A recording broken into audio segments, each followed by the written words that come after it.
என்னவென்று சொல்வதம்மா வஞ்சி அவள் பேரழகை சொல்ல மொழி இல்லையம்மா.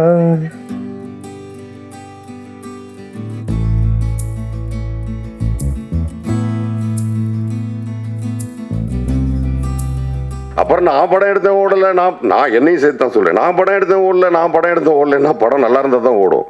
இந்த படம் வந்து எப்படி உருவானதுன்னு சொல்கிறத விட எப்படி தயாரானதுங்கிறத இயக்குனர் நான் சொல்கிறத விட ப்ரொடியூசர் சொல்லுவார். இது முதல்ல வந்து தயாரிப்பதற்கு அந்த மகேந்திரா ஃபிலிம் ஃபேக்ட்ரி அப்படிங்கிற ஒரு ப்ரொடக்ஷன் கிடையாது. இது தயாரிக்கிறதுக்கான ஒரு ஐடியாலெல்லாம் அவங்க இல்லை. இது வேற ஒரு ப்ரொடக்ஷனில் வேற ஒரு கதையாக வேற ஒரு இடத்துக்கு தான் போணுச்சு. இது அதுக்கப்புறம் ஒரு 3 or 4 months நான் ட்ராவல் பண்ணதுக்கப்புறம் மகேந்திரன் வந்து என்னோட ரொம்ப நீண்ட நாளாக நண்பர். அவர்கிட்ட சொல்லிக்கிட்டே இருந்தேன். அப்புறம் ஒரு 3 மாதம் கழித்து அவர் வந்து என்கிட்ட வந்து இல்லை நம்மளே பண்ணலாம் என்ன அப்படின்னாரு. நான் சொன்னேன், இது விளையாட்டு வியாபாரம் இல்லை பண்ணுறேன்தா, சும்மா சின்னதாக பண்ணிவிட்டு 10 நாளில் விட்டு ஓட்டிங்கன்னா தப்பாயிடும் அப்படின்னு. இல்லை நான் பண்ணுவேன், ஒன்றும் பிரச்சனை இல்லை அப்படின்னாரு. ஆனால் 10 நாள் கழித்து நான் சொன்னது தான் சொன்னார். இல்லைண்ணா இது சரியாக வராதுல இருக்குது, எனக்கு பயமாக இருக்குண்ணா அப்படின்னு சொல்லிட்டு திருப்பூர் ஒரு செடியில் போயிட்டு வந்ததுக்கப்புறம் சரி ஒன்றும் பிரச்சனை இல்லை, இப்போ ஹோல்ட் பண்ணால் நிறையா செலவு பண்ணியிருக்கோம், என்ன பண்ணுறதுன்னு தெரில, சரி வேறு ஏதாவது ஐடியா பண்ணலான்னு சொல்லிட்டு ஒரு 1 week விட்டுட்டேன். 1 week கழித்து திருப்பி என்கிட்ட வந்து மறுபடியும் கால் பண்ணி இல்லைன்னு நம்ம பண்ணலாம், நாட்டு நல்லா இருக்குது, கதையோட உள்ளார உள்ள நாட்டு செம்மையாக இருக்குது, நம்ம பண்ணலான்னு சொல்லி மறுபடியும் ஒரு 3 days வந்து எங்களுக்குள்ளார டிஸ்கஷன் நிறையா பண்ணிவிட்டு இதை எப்படி பண்ணலாம் எப்படி கொண்டு போகலான்னு சொல்லிவிட்டு ஐடியா பண்ணிவிட்டு அதுக்கப்புறம் ஒவ்வொரு டெக்னீஷியன்ஸு நிறைய பேரோட உதவியோட நிறைய கதை விவாதங்கள்லாம் பண்ணி 1 மாதம் கழித்து திருப்பி இந்த கதையை கொண்டு போய் அது ஒரு படமாக்கி திருப்பி கொண்டாந்து போஸ்ட் ப்ரொடக்ஷனுக்கு கொடுத்தோம். இது வந்து மிகப்பெரிய பங்கு ராமருக்கு இருக்குது. நம்ம ராமர் எடிட்டர் ராமருக்கு இருக்குது. வெங்கடேஷ் அண்ணன் அவங்க 2 பேராலையும் வர முடியல. அதனால் எங்கே இருந்தாலும் அவங்களோட வாழ்த்து எனக்கு இருக்குன்னு நம்புகிறேன். அவங்களுக்கு மிகப்பெரிய பங்கு இருக்குது. ராமர் வந்து ஒரு எடிட் பண்ணிவிட்டு இந்த படத்தை எடிட் பண்ணிட்டு அது நல்லா இருந்தால் மட்டும்தான் அதை வந்து கண்டினியூ பண்ணுவார். ராமரோட கேரக்டர் தெரிஞ்சிருக்கும்னு நினைக்கிறேன். மேக்ஸிமம் இங்கே உள்ள உடவுல வந்து தெரிஞ்சிருக்கும். திருப்பி நல்லா இல்லைங்கிற பட்சத்தில் திருப்பி மறுபடியும் வந்து நம்மள்ட்ட ஆப்ஷன் ஏதாவது சொல்லிகிட்டே இருப்பாப்புல. கிட்டத்தட்ட ஒரு 3 மாதம் எடிட்டிங்கில் உட்காந்துருந்தேன். 3 மாதம் எடிட்டிங் தொடர்ந்து போயிட்டு இருந்துச்சு. 3 மாதம் கழித்து திருப்பி வந்து என்கிட்ட ஆப்ஷன் சொன்னாப்புல, ஜி படம் சூப்பராக வந்திருக்கு, அருமையாக வந்திருக்கு படம், ஒரே ஒரு குறை தான் அப்படின்னாப்புல. என்னன்னு ஒன்றும் இல்லை, சாங் மட்டும் ஒரு 2 சாங் எக்ஸ்டெண்ட் பண்ணிக்கிங்க, கதை கேட்டால் வைக்க போகிறேன், கதை கேட்கல என்ன பண்ணுறது அப்படின்னு சொல்லிட்டு அப்புறம் ஒரு 3 சாங் தான் இருந்தது படத்தில். அப்புறம் திருப்பி மறுபடியும் இது எந்த ப்ரொடியூசருக்கு எந்த ஒரு தயாரிப்பாளருக்கு எப்படி கட்ஸ் வருங்கிறது எனக்கு ஆச்சரியமாக இருந்தது. திருப்பி இப்போ நான் தயாரிப்பாளர் சொல்லும்போது இல்லை 2 சாங் இருந்தால் நல்லாங்க சொல்கிறாங்க. இங்கே ஆடியன்ஸை திருப்திப்படுற எந்த இடத்துக்கும் திருப்திப்படுத்துகிறோமோ அந்தளவுக்கு பிஸ்னஸையும் பார்க்க வேண்டியிருக்கு. அதனால் நீங்கள் எங்களை நம்பி பணத்தை போட்டுறீங்க, என்னை நம்பிங்கிறத விட எங்களை நம்பி பணத்தை போட்டுறீங்க. மக்களை வந்து சந்தோஷப்படுத்துறதை தாண்டி ஒரு விஷயம் இங்கே இருக்குது. முதல்ல மக்களை சந்தோஷப்படுத்துறதுக்கான வழியை மட்டும் நீ என்கிட்ட கொடுத்துட்டீங்க. ஆனால் எனக்கு அதை தாண்டி ஒரு பெரிய பொறுப்பு இருக்குது. உங்கள்கிட்ட நான் வந்து நல்ல பேர் எடுத்து ஒன்றும் ஆக போகிறதில்ல, ஆனால் வாங்கின பணத்தை திருப்பி சரியான முறையில் உங்கள்கிட்ட திருப்பி கொடுத்துன்னு நினைக்கிறேன். அதனால் நம்ம வந்து 2 சாங் நம்ம டிஸ்கஸ் போய் வைக்கலான்னு சொன்னேன். கிட்டத்தட்ட ஒரு 13 நாள் 12 நாள் எடுத்த ஷூட்டே கட் பண்ணி தூக்கி போட்டோம் வேணான்னு. 12 நாள் செலவு பண்ண காசு வேணான்னு சொல்லி இந்த தயாரிப்பாளர் வந்து வேண்டாம், அது வேண்டாண்ணே, வேறு மாதிரி நம்ம கொண்டு போய்க்கலாம்னு சொல்லி கட் பண்ணி தூக்கி போட்டு திருப்பி மறுபடியும் ஒரு கதையை ஸ்கிரிப்ட் ரெடி பண்ணி அந்த ஸ்கிரிப்டுக்கு இந்த கதையை நாட்டை ஓட்ட வச்சு திருப்பி மறுபடியும் அந்த பெரிய கதை அது திருப்பி பண்ணோம். திருப்பி ஒரு 45 days போணுச்சு, ஷூட் பண்ணிச்சு. அப்படிலாம் சப்போர்ட் பண்ணார் இவர். அப்படி வந்து ராமர் வந்து நமக்கு சப்போர்ட் பண்ணி கொடுத்தாரு. நிறையா விஷயங்கள் இந்த எடிட் முடிஞ்சதுக்கப்புறம் அதுமாரி டிஐயில் வந்து ஹர்ஷவர்தன், ஐஃப்ளை மீடியா ஹர்ஷவர்தன் வந்து இன்னைக்கு வரையும் இந்த நிமிஷம் வரையும் எனக்கு பேக் போன், பயங்கரமான பேக் போன் ஹர்ஷவர்தன். அது நிறையா சொல்லிகிட்டே இருக்கலாம், அவ்வளோ பேக் போன் எனக்கு. இன்றைக்கி வந்து டிசிபி செக் பண்ணும்போது கூட கிட்டத்தட்ட 2 தடவை செக் பண்ணிவிட்டு கரெக்டாக இருக்குங்கிற பட்சத்தில் தான் அவர் வந்து இது வந்து ஓகே அப்படின்னு சொல்லி இல்லை ப்ரொஜெக்ஷன் பண்ணலாம், நோ ப்ராப்ளம், பார்த்தா கரெக்டாக இருக்குங்கிற பட்சத்தில் தான் அவர் ஒத்துக்கிட்டார். ஏன்னா இது வந்து ஒரு தடவை தான் பண்ணிவிட்டு நம்ம போயிடலாம், திருப்பி இன்னொரு தடவை பண்ணலாங்கிற விஷயம் கிடையாது. இது ஒரு தடவை பண்ணுறோம், அது ஒழுங்காக பண்ணால் மட்டும்தான் இன்னொரு தடவை பண்ண முடியுங்கிற விஷயம் இது. அதனால அந்த ஒரு தடவையாக ஒழுங்காக பண்ணிடணும்னு நான் நினச்சேன். அதை நான் வந்து சரியாக வந்து பயன்படுத்தின்னு நினைக்கிறேன். ட்ரெய்லர் பார்த்துருப்பீங்க, பாடல்கள் பார்த்துருப்பீங்க, சரியாக வந்திருக்கும் நம்புகிறோம். சரியாக வந்திருக்கு. அது மக்களாகிய நீங்கள் தான் பார்த்துட்டு பெரிய ரெஸ்பான்சிபிள் பண்ணீங்கன்னு நம்பிக்கை இருக்குது, நம்பிக்கை பண்ணோம். இந்த பார்த்தீங்கன்னா இந்த கதையோட நாட் பார்த்தீங்கன்னா 1947 எல்லாம் பார்த்தீங்கன்னா சுதந்திரம் அடைந்ததுக்கப்புறம் 1947 சுதந்திரம் வந்துருச்சுன்னு சொல்கிறாங்க. நான் என்ன அதை நம்பலன்னு வச்சிங்களேன், சுதந்திரம் வந்துருச்சு. அதுக்கப்புறம் மிராசுகள் சில ஜமீன்தார்களோட கையில் ஆதிக்கம் இருந்ததாக சொல்லப்படுது. என்னோடய கேள்வி தான் எனக்கு, அதனால் சொல்லப்படுது. நான் படித்ததை வச்சு நான் சொல்கிறேன். சில மிராசுகள், சில ஜமீன்தாரோட கையில் அந்த ஆதிக்கம் இருந்துச்சு. அப்படி இருக்கிற பட்சத்தில் வந்து பெண்கள் அடிமைப்படுத்தப்பட்டாங்க. பெண்கள் அடிமைப்படுத்தப்பட்டது மட்டும் இல்லாமல் நிறையா விஷயங்களுக்குள்ளார பெண்களை முடக்க பார்த்தாங்க. இதுக்குள்ளே தான் நீங்கள் இருக்கணும், இதுக்கு மீறி போகக்கூடாது, போனாக்கா சாமி கண்ணை குத்திடுங்கிற அளவுக்கு கொண்டு போய்விட்டாங்க. அதை வந்து சில முன்னோர்கள்லாம் வந்து மாற்றி அமைச்சாங்க. சில அரசியல் அமைப்பெல்லாம் வந்து மாற்றி அமைச்சது. சில முற்போக்கு சிந்தனைகள் வந்தது, மாற்றி அமைச்சது. அதுக்கப்புறம் சில சட்டங்கள் வந்துச்சு, திருத்தறதுக்கு சட்டங்கள் வந்துச்சு. இன்னைய வரையும் சட்டங்கள் வந்தாலும், முற்போக்கையாளர்கள் வந்தாலும், யார் வந்தாலும், எது வந்தாலும் நடப்பவை நடந்து கொண்டே இருக்கிறது. ட்ரெயினில் வந்து இன்றைக்கி ஓடிட்டு இருக்க ட்ரெயினில் வந்து செயின் ஸ்டாம்பிங் பண்ணிட்டு அறுத்து போட்டு போகிறானுங்க. அது மாதிரி பார்த்தீங்கன்னா ரேப்பிங் நடக்குது. சின்ன குழந்தை, அந்த குழந்தைய பாலியல் வன்கொடுமை பண்ணுறாங்க. கிட்டத்தட்ட 40 பொண்ணு 50 பொண்ணை ஒரு கோயிலில் ரேப் பண்ணதாக சொல்லப்படுது. இது எல்லாமே சொல் கேள்விக்கிறதோட பார்க்கும்போதும் கேட்கும்போதும் மனசு அதிருது. அதோட விளைவு தான் இந்த இறைவன் விழிகள். இந்த இறைவன் விழிகளில் நான் என்ன சொல்லணும்னு நினச்சனோ அதை ரொம்ப தெளிவாகவும் தீர்க்கமாகவும் சொல்லியிருக்கேன். இந்த சமுதாயத்துக்கு என்னால் என்ன முடியும் அதை நான் வந்து ரொம்ப சீராகவும் நேராகவும் நான் பதிவு பண்ணியிருக்கேன்னு நம்புகிறேன். வந்திருக்க அனைவருக்கும் என்னோட மனமார்ந்த மீண்டும் நன்றி. ஊடகவியல் பத்திரிகை நண்பர்களுக்கும் என்னோட மனமார்ந்த நன்றி. என்னோட மூச்சே நீங்கள் தான். இந்த படத்தை எப்படியாவது கொண்டு போய் சேருங்க. நன்றி, வணக்கம். இந்த வாய்ப்பை எனக்கு கொடுத்த mister Azharuddin sir, music director of Iravin Vizhigal, அவருக்கு நன்றி சொல்லிக்கிறேன். அப்புறம் என்னோடய ஃப்ரெண்ட்ஸ், ஃபேமிலி, வெல்விஷஸ்லாம் வந்திருக்காங்க, அவங்களுக்கும் மிகப்பெரிய நன்றி. ஸோ 4 வார்த்தை நான் பாடிடுறேன். ஹே, உனக்கு ஒன்று சொல்ல தோணுது எனக்கு, ரெண்டு மனசு சேர துடிக்குது அதுக்கு, 3 முடிச்ச பாடு கதவை மூடு, கட்டிலும் கொஞ்சம் வைக்கப்பட்டு சிரிக்கும், 4 பேர் வெளிய சத்தத்தை கேட்டு காதை புத்தி கம படுக்கும். நன்றி. நான் பாடின சாங் பார்த்தீங்கன்னா இந்த படத்துக்கும் கொஞ்சம் அவுட் ஆஃப் ஜானர் மாதிரி இருக்கும். ஒரு ஸ்டைலான ஒரு சாங்காக கொடுத்துருக்காரு இந்த படத்தில். அந்த பாட்டுக்கு வந்து ரொம்ப ரொம்ப நன்றி. ரொம்ப ஒரு ப்ராமிசிங்கான மியூசிக் டைரக்டர் அவர். என்னென்னா சாங் ரெக்கார்ட் பண்ணும்போது பார்த்தீங்கன்னா எல்லாம் உட்காந்துட்டு அப்படியே பாடிட்டுருப்போம், சைடில் ரெக்கார்ட் பண்ணிகிட்ருப்பாங்க. சார் வந்து பார்த்திங்கன்னா எழுந்து நின்றுவார். பாட்டு ரெக்கார்ட் பண்ணி ஃபுல்லாக முடிக்கிற வரைக்கும் உட்காரவே மாட்டார். அதே மாதிரி நின்றுட்டாருன்னா இப்படி கண்ணை முடிக்குவார்.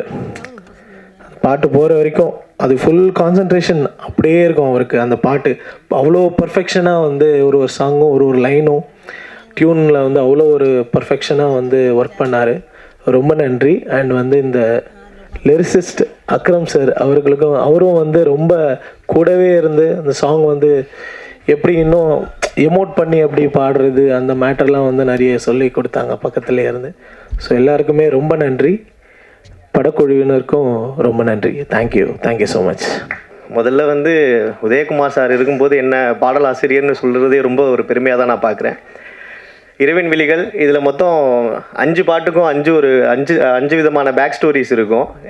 அது படத்தில் இல்லை, எனக்கும் மியூசிக் டைரக்டருக்கும் நம்ம டைரக்டர் சாருக்கும் 5 விதமான பேக் ஸ்டோரிஸ் இருக்குது. இதில் அவரோட நம்பிக்கையை வந்து எந்த அளவுக்கு அப்படின்னா, என் பேரை வந்து அக்ரம், அவர் பேர் வந்து அசார். இவர் எங்கள்கிட்ட முதல்ல கேட்ட பாட்டு வந்து வாடா கருப்பா. எப்படி அதை நம்பினார், நாங்கள் வந்து அதை நல்ல விதமாக கொடுப்போம்னு தெரிஞ்சார். It's was like a big research. ஒரு பெரிய ரிசர்ச்சுக்கு அப்புறமா அந்த வாடா கருப்பா வந்து நாங்கள் வந்து எடுத்து பிடிச்சோம். நீங்கள் கேட்டிருப்பீங்கன்னு நினைக்கிறேன். அதே மாதிரி எங்களுக்கு ஒரு சின்ன ஹேபிட் இருக்குது, எனக்கும் அசார் ப்ரோக்கும். ஒன்ஸ் வந்து அந்த சாங் கம்ப்ளீட் ஆனதுக்கப்புறம் டிராஃப்ட் வாய்ஸ் வந்து நான் தான் கொடுப்பேன். நான் ஒரு பெரிய சிங்கர்னு நினச்சிக்கிட்டு நானாக கொடுத்துருவேன். ஒன்ஸ் வந்து அது அங்கேருந்து ஸ்டூடியோ போகும்போது மகாலிங்கம் சார் இப்போ வர முடியல, மகாலிங்கம் சார் வந்து அந்த பாட்டோட ஃபஸ்ட் லைன் வந்து ஸ்டார்ட் பண்ணாங்க. அதோட முடிஞ்சிருச்சு. நான் இனிமேல் நீ வாழ்க்கையில் பாடாதரா, தயவு செஞ்சு பாடாத, சார் மாதிரி வாய்ஸ்லாம் இருக்கும்போது நீ பாடிடாதான்னு சொல்லிட்டு அதுக்கப்புறம் அந்த டிராஃப்ட் கொடுக்குற பழக்கத்தையே நான் விட்டுட்டேன். செகண்ட் வந்து மகேந்திரன் சார், ஒரு டைம் சாராக இருப்பார், இன்னொரு டைம் ப்ரோவாக இருப்பார், எங்களோட கேர்டேக்கர். ஸோ மோராலஸ் நான் இந்த இதில் தனிப்பட்டு யாருக்கும் தேங்க்ஸ் சொல்ல விரும்பலை. We are all team here. So இறுதியாக உங்களிடம் வந்து இரவின் விழிகள் உங்கள் கைக்கு வந்திருக்கு. எல்லோரும் நல்ல விதமாக ஆதரவு கொடுக்கணும்னு வேண்டிக்கிறேன். தேங்க்யூ. இரவின் விழிகள் வந்து சும்மா ஏதோ ஒரு ஆர்டினரியான ஒரு படமாக தான் இருக்கும்னு நினச்சிட்டு நான் ஒரு சாதாரணமாக தான் உட்காந்தேன். ஆனால் உண்மையாலுமே மிரட்டிட்டாங்க. Making is very good, all the best. இது ப்ரொடியூசரும் டைரக்டரும் 2 பேரும் சேர்ந்து நடித்து இதில் வந்து இந்த மாஸ்கை போட்டது ஒருத்தர், மாஸ்கை போட வச்சவர் ஒருத்தர் நினைக்கிறேன். கரெக்டாக அவர் தான் மாஸ்கில் இருக்கிறவர். ஆமாம், 2 பேரும் பண்ணுற லொல்லு ஜாஸ்தியாக இருக்கும் போல் இருக்கு படத்தில். ரொம்ப அழகாக பண்ணியிருந்தாங்க மேக்கிங்கு. நம்ம கேமராமேனை சொல்லாமல் இருக்க முடியாது. நல்லா பியூட்டிஃபுல் ஷாட்ஸு. அந்த லொக்கேஷனில் எடுக்கிறது ரொம்ப டஃப்பு, காட்டில் போய் எடுக்கிறதெல்லாம். அதுலேயும் வந்து ஒரு நேர்த்தியான ஒரு ஃபோட்டோகிராஃபி. மியூசிக் ரொம்ப நல்லா இருந்தது. ரொம்ப இந்த படத்தினுடைய கருவு கேட்டாற் போல் அந்த சஸ்பென்ஸு, த்ரில்லரும், அந்த பேங்கு நல்லா கலக்கியிருக்கீங்க. பாடலும் நல்லா இருக்குது. 2 1.5 பாட்டு தான் போட்டிங்க, 5 பாட்டுன்னு சொல்லிவிட்டு அந்த 3.5 பாட்டு இவங்களே வச்சுருக்காங்க போல இருக்கு. அந்த 3.5 பாட்டு போட்டிருந்தா இன்னும் கொஞ்சம் நேரம் நல்லா. எனக்கு பாடல் பார்க்குறதுல ரொம்ப ஆசை. ஏன்னா இந்த ஹீரோயினுங்களெல்லாம் அதை நல்லா பார்த்துருக்கலாமேன்னு ஆசை தான், வேற ஒன்றும். அவங்களுக்கும் அதான் எதிர்பார்த்தாங்க. ஏன்னா சாயந்தரம் ரொம்ப நேரமாக வெயிட் பண்ணிகிட்ருக்கிறவங்களுக்கு ஒரு அழகான விஷயம் கிடைக்கு பாருங்கள். ஆமான்றாரு பாருங்க நம்ம அண்ணன்.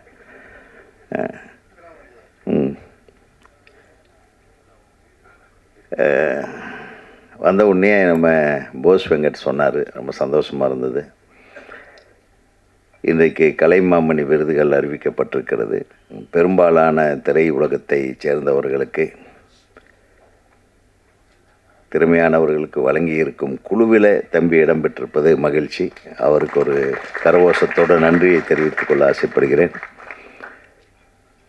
குறிப்பாக நான் நன்றி சொல்ல விரும்புகிறது எங்கள் இயக்குனர்களுக்கு. நீங்கள் கொடுத்துருக்கீங்க. நம்ம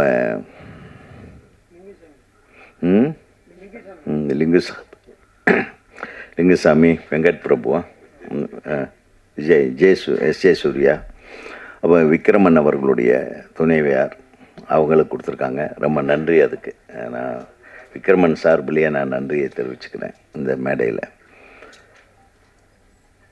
ஏன்னா இந்த மாதிரி தேர்வுக்குழுவில் இருக்கிறது ஒரு பெரிய கஷ்டமான விஷயம். இது சாதாரண விஷயம் இல்லை, சந்தோஷப்படக்கூடிய விஷயம் இல்லை. நிறைய ப்ரெஷர்ஸ் இருக்கும்.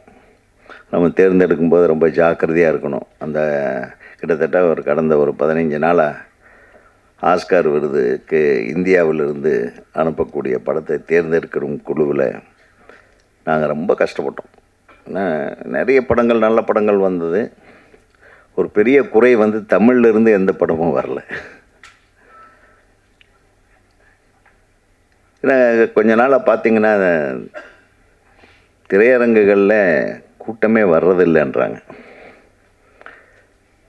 ஏன் திரையரங்கத்துக்கு கூட்டம் வரல? இப்போ இன்றைக்கி அதுதான் மெயின் மேட்ரு.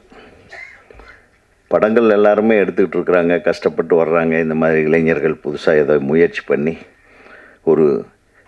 ஏதாவது ஒரு மாற்றத்தை கொண்டு வந்துடணும், ஒரு பெரிய விடியலை உருவாக்கணும், ஒரு நல்ல எதிர்காலத்துக்காக போராடி கொண்டு வருகிற கலைஞர்களுக்கெல்லாம் அந்த படத்தை எடுத்து முடித்த கடைசியில் பெரிய போராட்டமாக போகுது அந்த ரிலீஸ் பண்ணுறதுக்கு.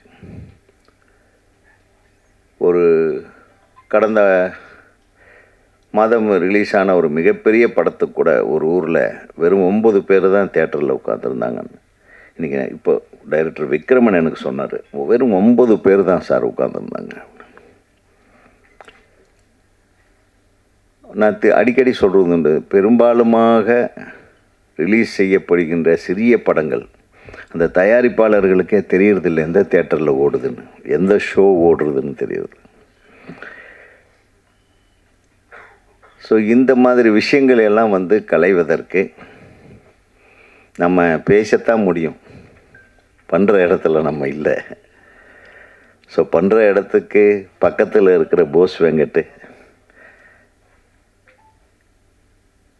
எப்படி வந்து திரைப்படத்தை வெளியிட வேண்டும்.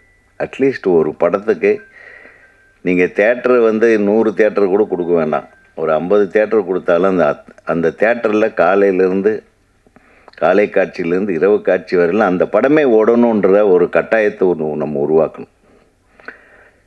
நிறைய படங்கள் பார்த்திங்கன்னா நம்ம காலத்தில் கூட நம்ம பொன்னுமணின்னு ஒரு படம் அது ரிலீஸ் ஆகும்போது கிட்டத்தட்ட 16 படங்கள் ரிலீஸ் ஆச்சு.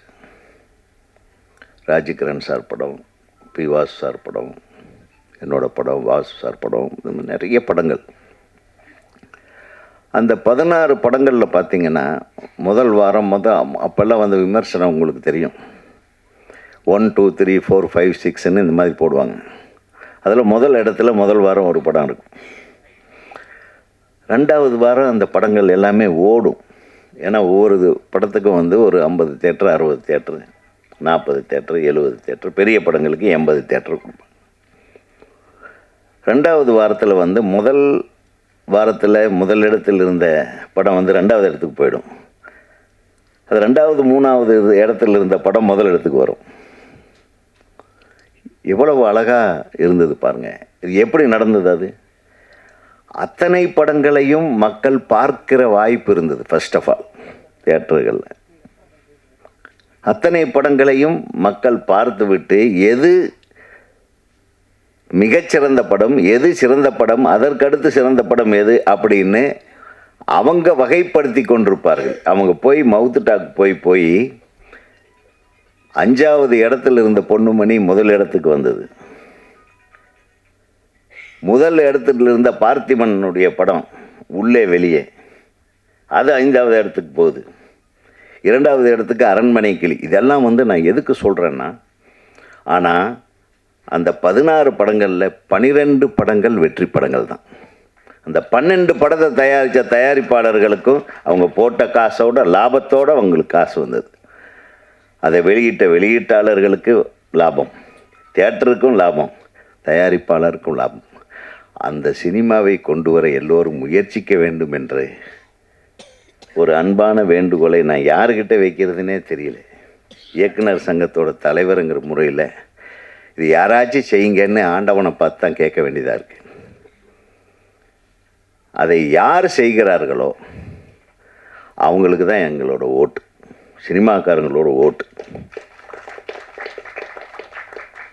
ஏன்னா அந்த சினிமா மீண்டும் வந்தால், இங்கே இருக்காங்க பாங்க இத்தனை பத்திரிகையாளர்களோட வாழ்க்கை,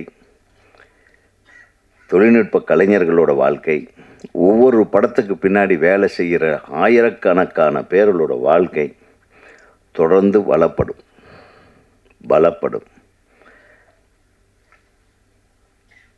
இன்றைக்கி உலக அரங்கத்துக்கு ஒரு சினிமா போகிற தேர்வுக்குழுவில் இருக்கும்போது நான் போய் முதல்ல தேடி பார்த்தது தமிழ் படம் வந்திருக்கான்னா தமிழ் படம் வரல. அதே எனக்கு மிகப்பெரிய அப்செட். நம்ம தமிழ் படம் எங்கே நோக்கி போய் பார்த்தா 4 தெலுங்கு படம் வருது, 4 கன்னட படம் வருது. எங்கே போச்சு நம்மளுடைய கிரியேட்டிவிட்டி? எங்கே மிஸ் ஆகுது? எங்கே நம்ம மிஸ் பண்ணுறோம்? தமிழ் சினிமாவை காக்க வேண்டிய ஒரு கட்டாய சூழ்நிலையில் இந்த மாதிரி இளைஞர்கள் எவ்வளவோ கஷ்டப்பட்டு ஒரு விஷயத்தை முன்னெடுத்து கொண்டு வர்றாங்க. இதுக்கு சரியான தியேட்டர்களை கொடுங்க. இந்த தியேட்டரில் படம் ஓடுது, ஒரு 4-5 நாள் ஓட வச்சாதான் அது 4-5 நாளாக அந்த படம் ஓடுதேன்னு சொல்லி ஒரு 10 பேர் வருவான். 10 பேர் 100 பேராக வாய்ப்பு இருக்கிற திரைப்படங்கள் நிறைய கடந்த காலங்களில், கடந்த மாதம் ரிலீஸ் ஆன ஒரு 12 படத்தில் ஒரு 10 படம் நானே பார்த்தேன். அதில் 7-8 படம் நல்லாவே இருந்தது.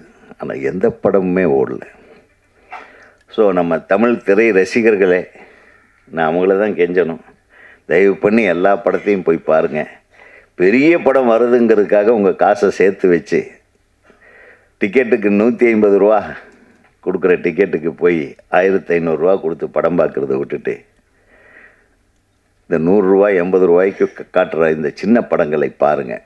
அது மட்டும் இல்லை, இன்னொரு தியேட்டர் உரிமையாளர்களுக்கு ஒரு வேண்டுகோளை வைக்கிறேன்.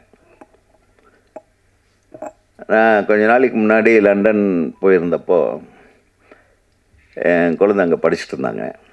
அவங்க வந்து ஒரு டோக்கன் வச்சுருந்தாங்க. இது என்னம்மா டோக்கன்? வாங்க டேடி சினிமாவுக்கு போனான்னு. ஏன்னா இந்த ஒரு டோக்கன் வந்து இந்த மாதத்துக்கு நம்ம 10 படம் பார்த்துக்கலாம்.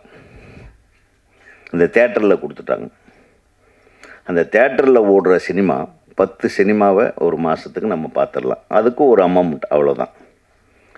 அந்த மாதிரி ஒரு 1000 ரூபா வசூல் பண்ணிவிட்டு ஒரு மாதத்துக்கு 10 படம் நாங்கள் தேட்டரில் பார்த்துக்கலாம் அப்படிங்கிற மாதிரியான டிக்கெட்டை கூட தியேட்டர் அதிபர்கள் விற்கல. எந்த படம் ஓடினாலும் போய் பார்த்துக்கலாம், எத்தனை தடவை வேணாலும் பார்த்துக்கலாம். இது எப்படி இருக்குது?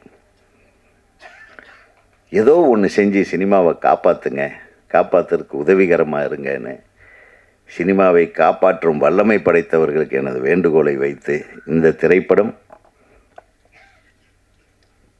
ஒரு மிகப்பெரிய கனவோடு எடுத்திருக்கிறார்கள். பார்த்திபன் சார்கிட்ட ஒர்க் பண்ணேன்னு சொன்னீங்க இல்லை, அந்த மேக்கிங் ஸ்டைல் தெரியுது. இந்த படத்தில் நீங்கள் சொல்ல வர்ற கருத்து நல்ல கருத்து. நீங்கள் அது குறிப்பிட்டு சொன்னீங்க, இன்னும் பெண்களுக்கு போதுமான அளவுக்கு பாதுகாப்பு இல்லாத ஒரு சூழ்நிலை தான் தமிழ்நாட்டில் இருந்து கொண்டிருக்கிறது.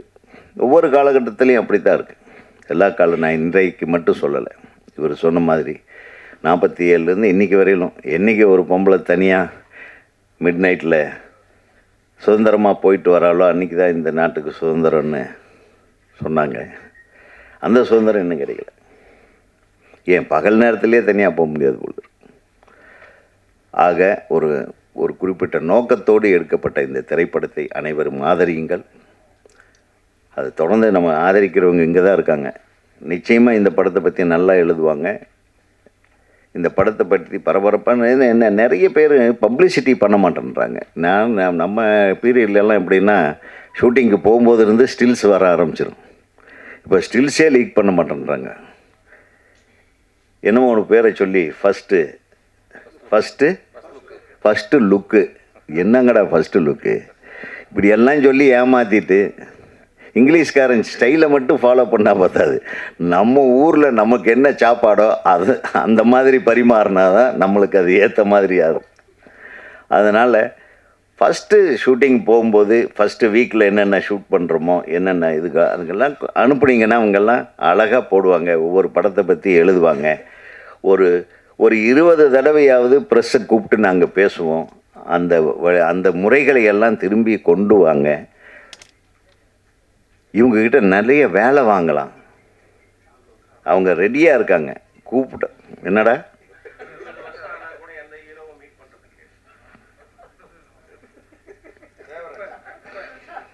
நீ வாய கொஞ்சம் பேச, அது நீ பேசுனா இன்னும் பரபரப்பாய்.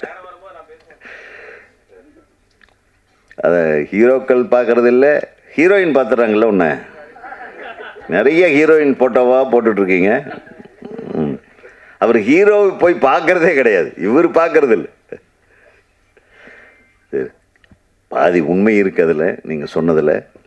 அதை நான் சொல்கிறேன், நம்ம ஹீரோக்களை விட்டுருங்க. அட்லீஸ்ட் இயக்குனர்கள் நீங்கள் என்ன பண்ணுறீங்கன்னா படம் எடுக்கும்போது அப்பப்போ அந்த ஸ்டில்ஸை கொண்டு வந்து அப்பப்போ பரபரப்பாக அதை வெளியிட்டுட்டே இருக்கணும். அது என்ன எடுத்துகிட்ருக்குறீங்க, எப்படி பண்ணிகிட்ருக்கீங்க, எந்த ஊரில் ஷூட்டிங் நடக்குது, இந்த மாதிரி விஷயங்களே இப்போ இவங்களுக்கு யாருக்கும் தெரியுதில்லை. படம் இந்த மாதிரி போட்டு ஆடியோ ரிலீஸுக்கு வரும்போது இந்த மாதிரி ஒரு படத்துக்கு ஆடியோ ரிலீஸுன்னு இல்லை. உண்மைதானே இது? அதான் இது அநியாயமாக இருக்குது. நம்மளும் சரியில்லை.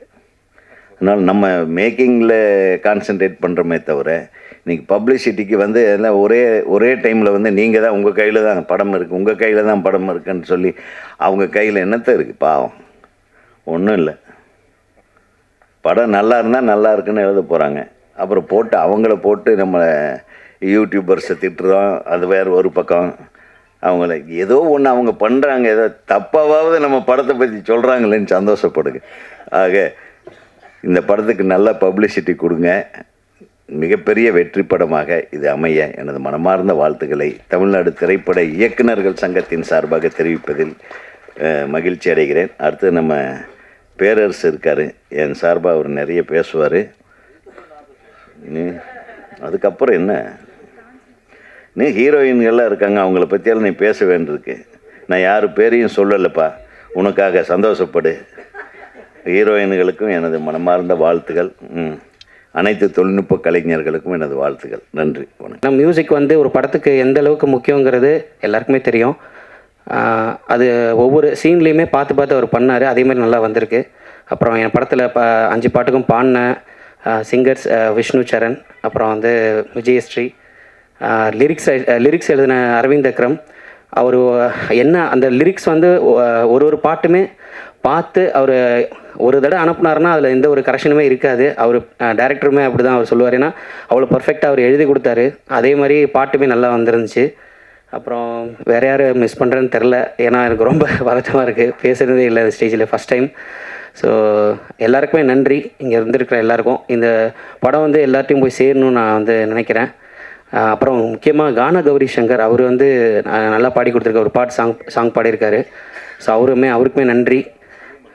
வி மகாலிங்கம் அண்ணன், அவரை நான் வந்து ஆக்சுவலாக மறந்துட்டேன், சாரி. ஆக்சுவலாக அவர் வந்து வாடா கருப்பா சாங் வந்து நீங்கள் பார்த்துருப்பீங்க. ஸ்டுடியோவில் வந்து அவர் வந்து ஃபஸ்ட் டைம் அந்த ஸ்டுடியோக்குள்ளே வந்தோடனே பாட்டை கேட்டோன்னே அவர் வந்து கண்டிப்பாக பண்ணலாம்ப்பா, ரொம்ப நல்லா இருக்குது பாட்டு அப்படின்னு தான் சொன்னார். தவிர வேறு எந்த ஒரு எதுவுமே இல்லை, அப்படி இப்படின்னு எதுவுமே சொல்லலை. ஆரம்பித்து முடிகிற வரைக்கும் அவரோட ஃபுல் எஃபெக்ட் போட்டு அந்த பாட்டை வந்து ரெக்கார்ட் பண்ணி கொடுத்துருந்தாரு. ரொம்ப ரொம்ப சந்தோஷமாக இருந்தது. அந்த பாட்டு வந்து எந்த அளவுக்கு வந்திருக்கு நீங்கள் பார்த்துருப்பீங்க. படத்துலையும் ஒரு விஷுவலோடு பார்க்கும்போது, கதையோடு பார்க்கும்போது உங்களுக்கு பிடிக்கும். ரொம்ப நன்றி எல்லாருக்குமே. Thank you so much. இந்த வாய்ப்பை எனக்கு கொடுத்த இரவின் விழிகள் டீம், அப்புறம் என்னோடய அம்மாக்கும் என்னோடய ஒய்ஃபுக்கும் வந்து நான் ரொம்ப நன்றி தெரிவிச்சுக்கிறேன். Thank you so much. நன்றி. அடுத்தபடியாக படத்தின் கதாநாயகி நீமா ரே அவர்களை அன்போடு பேச அழைக்கிறேன்.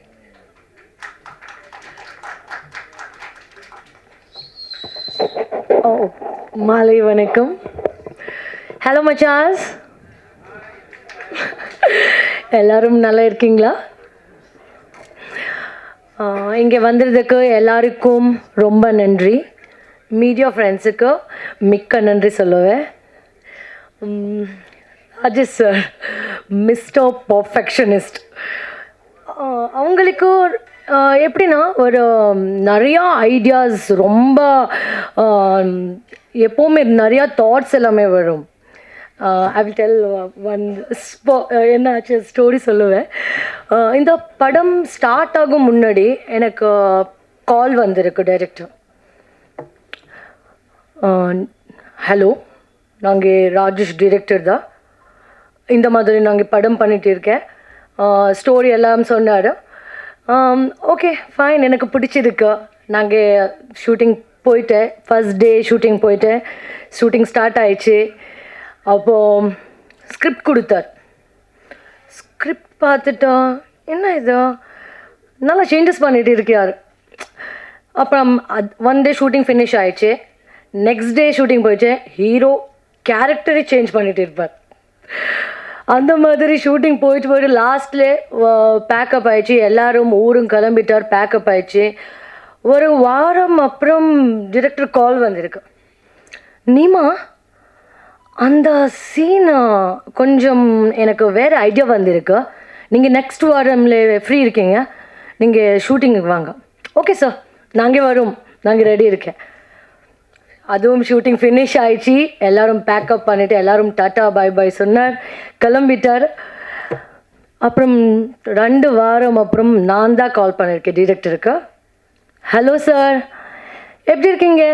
நீமா, நான் எடிட்டிங் பார்த்தேன், அது கொஞ்சம் அது ஹீரோ போர்ஷனில் கொஞ்சம் எனக்கு அது சாட்டிஸ்ஃபேக்ஷன் இல்லை, நாங்கள் திருப்பி ரீஷூட் பண்ணிட்டு போயிட்டு இருக்கேன். அந்த மாதிரி ஒரு டெடிக்கேட்டடாக ஃபோக்கஸ்டான டிரெக்டர். எப்போவுமே எல்லா ஸ்டெப்லே நிறையா அவர் இம்ப்ரூவ்மெண்ட் பண்ணுவார்.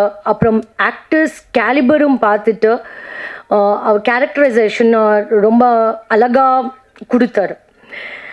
சார், என்னன்னா உங்களுக்கு பார்க்கும்போது எனக்கு சில டைம் அன்யன் படம் ஞாபகம் வரும். எப்படின்னா, காலையில் நாங்கள் ஷூட்டிங் போகும் முன்னாடி நாங்கள் பார்த்தேன். Hello sir, good morning. Ambi மாதிரி, குட் மார்னிங் நீமா. அங்கே திடீராக நாங்கள் ஸ்பாட்டுக்கு போயிட்டு பார்த்தேன், சடனாக அன்யன் கேரக்டர் வந்திருக்கு. அவ்வளோ எனர்ஜி, அவ்வளோ லைக், ஏய் ரூபன் எங்கே ஆர்டிஸ்ட், எங்கே ஆர்டிஸ்ட் கூப்பிடுங்க, மேக்கப் மேன் எங்கே மேக்கப் மேன் கூப்பிடுங்க, அந்த மாதிரி அவ்வளோ எனர்ஜி இருக்கு. ஸோ ஃபைனலி ஷூட் பேக்கப் ஆயிடுச்சு. லாஸ்ட் யார் வரும்? ஸோ ஃபைனலியாக ரொம்ப கேரக்டர் வரும். சொல்லுவேன் ஃபைனலியாக ரொம்ப கேரக்டர் வரும். ஹேய் சூப்பராக வந்திருக்கு, சூப்பர் அழகாக வந்திருக்கு. அந்த மாதிரி ஒரு டெடிக்கேட்டடாக ஆக்டர் தான். Actor, director and versatile human being. Sir எனக்கு இந்த படத்திலே என் நம்பிக்கை வச்சிருக்கிறதுக்கு, அப்புறம் இந்த படத்தில் எனக்கு ஆப்பர்ச்சுனிட்டி கொடுத்ததுக்கு மிக்க நன்றி சொல்லுவேன். அண்ட் இந்த ஸ்பெஷல் டேலே ஒரு ஸ்பெஷல் பர்சன் மாதிரி பேசும். அசர் music director, your music has really been magical. அப்புறம் அந்த சாங் நீங்கள் today you didn't play it, but அந்த கக்கமோ சாங் மாதிரி சொல்லும்னாங்க. ரியலி ஒரு யூனிக்கான steps. I have to really appreciate Anthony Master for this. He made sure every steps matched the mood of the music. Really it was great fun working with you, sir. And DOP sir, Bhaskar sir, அவங்களுக்கு ரொம்ப patience, ரொம்ப creative, அப்புறம் ரொம்ப க்ரியேட்டிவாக like யார் shown every ஃப்ரேம்ஸில் ஒரு க்ரியேட்டிவான அழகாக காமிச்சார்.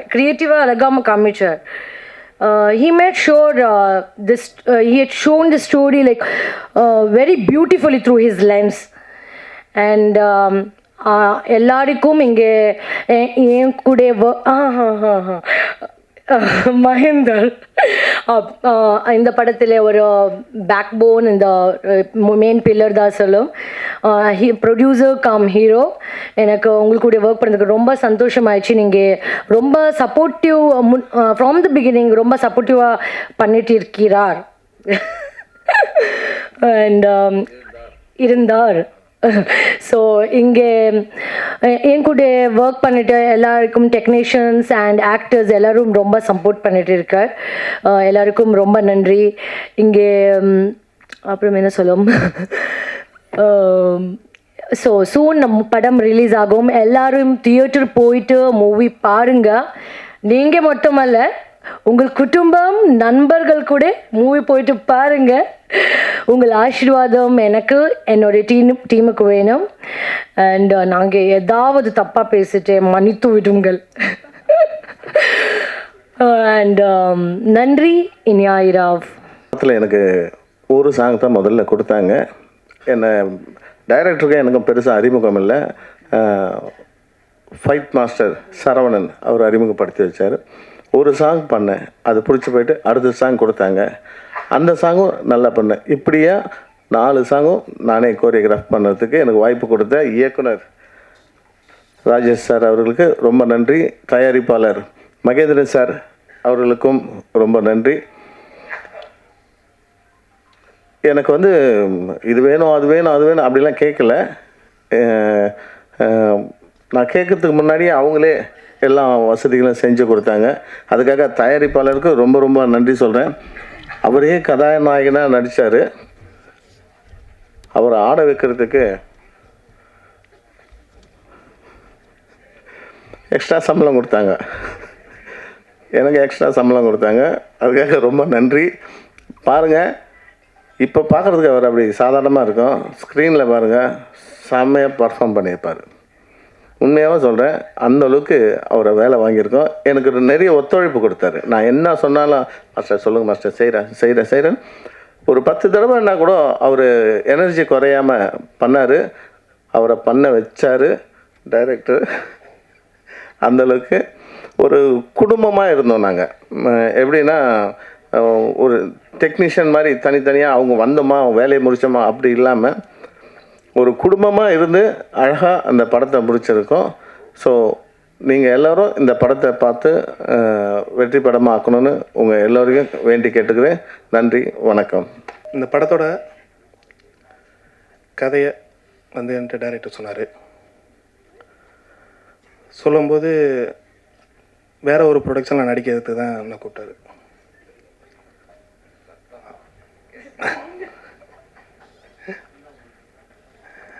ஆனால் அந்த கதையை கேட்டதுக்கப்புறம் நானே ப்ரொடக்ஷன் பண்ணுறேன் அப்படின்னு சொல்லி சொன்னேன். அதுக்கு அவர் சரி பண்ணுங்க அப்படின்னு சொல்லி சொன்னார். அப்படி தான் இந்த கதையில் நடிக்கிறது இருக்கணும். நான் ஹீரோவை பண்ண சொன்னார், நான் வேணாம் அப்படின்னு சொன்னேன். எனக்கு அதெல்லாம் வராது, நீங்கள் வேறு யாராவது போடுங்க அப்படின்னு. இல்லை நீங்கள் ப்ரொடியூஸ் பண்ணிவிட்டு நீங்களே நடிக்கலாம் எப்படி, நீங்கள் நடித்தே ஆகணும் அப்படின்னு எனக்கு கட்டாயப்படுத்தினேன். அதுக்கு அவர் எவ்வளோ நான் கஷ்டப்பட்டதோட அவர் கஷ்டப்பட்டது தான் அதிகமாக.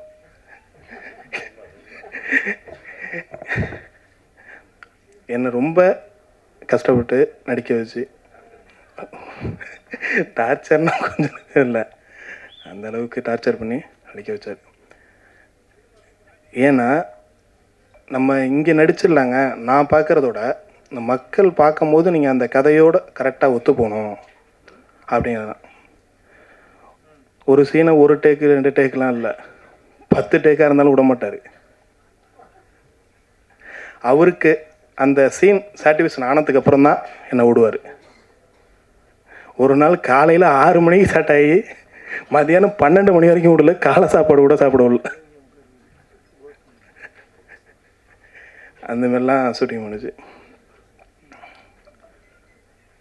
இந்த படம் வந்து மக்களுக்காக ஒரு விழிப்புணர்வு படமாக இருக்குன்னா இந்த படம் எடுக்கப்பட்டது. இந்த படம் வந்து ஒரு விதையாக விதைக்கப்பட்டு அவர் என்கிட்ட சொல்லும் போது இருந்துச்சு. அதுக்கப்புறம் என்னால் முடிஞ்ச அளவு அதை செடியாக ஆக்கிடுறேன். அதை நீங்கள்லாம் சேர்ந்து அதை மரமாக்கி அதில் கருத்துங்கிற பழமான சாப்பிட்றதுக்கு உறுதுணையாக இருக்குன்னு சொல்லியிருக்கேன். அனைத்து ஊடக நண்பர்கள் இதற்கு ஆதரவாக இந்த படத்தை மக்களுக்கு அனைவருக்கும் கொண்டு சேர்த்து ஆதரவு தருமாறு மிகவும் தாழ்மையாக கேட்டு நன்றி கூறி விடைபெறுகிறேன். நன்றி, வணக்கம். அந்தோணி மார்க்ஸ் மூலியமாக தான் இந்த படம் எனக்கு கிடச்சிச்சு. இங்கே என்னை வளர்த்து விட்ட ஜாம்பவானம் எல்லாருமே உட்காந்துருக்காங்க. என்னை துளி தந்த காலத்தில் முதல்ல ஒரு பக்கத்தில் இருந்த ஒரு ராம்சியார் உட்காந்துருக்காங்க. என்னை வந்து ஒரு சாதாரண ஆஃபீஸ் பாயாக ப்ரொடக்ஷனாக இருந்த என்னை இன்றைக்கி ஒரு 350 படம் 400 படம் வர காரகர்த்த முதலாளி ஆகிய நீங்கள் முன்னாடி உட்காந்துருக்கீங்க. நீங்கள் தான் என்னை வளர்த்து ஒரு சாதாரண பழனிசாமியாக இருந்த என்ன சிஸ்டர் மனோரை வளர்த்து இன்றைக்கி இந்த அளவுக்கு பெருசாக ஆகி கொண்டது நீங்கள் தான். இந்த படத்தில் ஒரு அருமையான கேரக்டரு அந்தோணி மார்க்ஸ் மூலியமாக கிடைச்சி டைரக்டர் பேசினாங்க. ஒரு 25 நாள் வேணும்னு சொன்னாங்க. வெள்ளிமலை போனோம். டைரக்டர் இந்த மாதிரி எத்தனை படம் ஒர்க் பண்ணாருன்னு தெரில. நம்ம சினிமாவில் எல்லாம் ஊறிட்டு தான் இருக்குது, நம்ம பார்க்காத வேலை இல்லை, அவ்வளோ வேலையை பார்த்துட்டு வந்திருக்கோம். கிட்டத்தட்ட ஒரு 25 நாள் படத்தை 15 நாளில் என்னை வந்து அதாவது உட்கார விட மாட்டார். ஒரு அருமையான கதை. இந்த இன்றைய காலகட்டத்துக்கு நிச்சயமாக இந்த கதை வந்து மிகப்பெரிய லெவலுக்கு வரும். அதை கொண்டே சேர்க்க வேண்டிய பொறுப்பு உங்கள்கிட்ட இருக்குது. உங்கள் பாதை தொட்டு கேட்டுக்கிறேன். அருமையான கதை. தயாரிப்பாளர் மகேந்திரண்ணா ஹீரோ. ஒரு 5 மணி கரண்ட் அந்த ஏரியாவில் திரும்பி பார்த்தா கரண்டே இருக்காது. லாரியில் தண்ணி வாங்கி எல்லாம் குடிச்சிட்டு இருட்டுக்குள்ளே தருவான். 5 மணிக்கு பார்த்தா அவர் காரில் பிளேட் எடுத்துகிட்டு இருப்பார். நான் ஏன்னா ப்ரொடக்ஷனில் நான் பார்த்த வேலை, நான் வந்து வேளாத்த கிட்டத்தட்ட 100-150 படத்துக்கு நான் ப்ரொடக்ஷன் அசிஸ்டன்ட் ஆஃபீஸ் பாயா எல்லா வேளாத்தனும் அந்த வேலையை ஒரு ஹீரோ தயாரிப்பாளர் பார்த்தா நான் வந்து லாரியில் தண்ணி வந்துருக்கு பிடிக்கலான்னு பிடிச்சிட்டு ரூம் எடுத்து போகிறதுக்குன்னா இவர் வந்து பிளேட் எடுத்து காரில் வச்சுட்டு இருப்பார். இந்த படத்தில் வந்து ஒரு ப்ரொடியூசரு அவர் எத்தனை பெரிய ஆள் ஒரு படத்தையும் போட்டு இந்த படத்தை நடித்து அந்த ஸ்பாட்டில் போய் இதைட்டு எந்த வேலையும் பாதிக்கக்கூடாதுனாக்காண்டி அவ்வளோ கஷ்டப்பட்டார் இந்த படத்துக்காண்டி. இயக்குனர் என்னன்னா அங்கே வந்து அதாவது ஒரு சீன் இன்னைக்கு 3 சீன் 4 சீன் பிளான் பண்ணிப்பாங்க, 6 சீன் எடுப்பார். ஃபாஸ்ட் ரெடி ரூபான் கத்திக்கிட்டே இருப்பார். நானும் சேரன் சாரும் அவரும் என்ன படம் மிகப்பெரிய ஆர்டிஸ்ட்டு. டைலாக்ஸ் பக்கமாக இருக்கும்.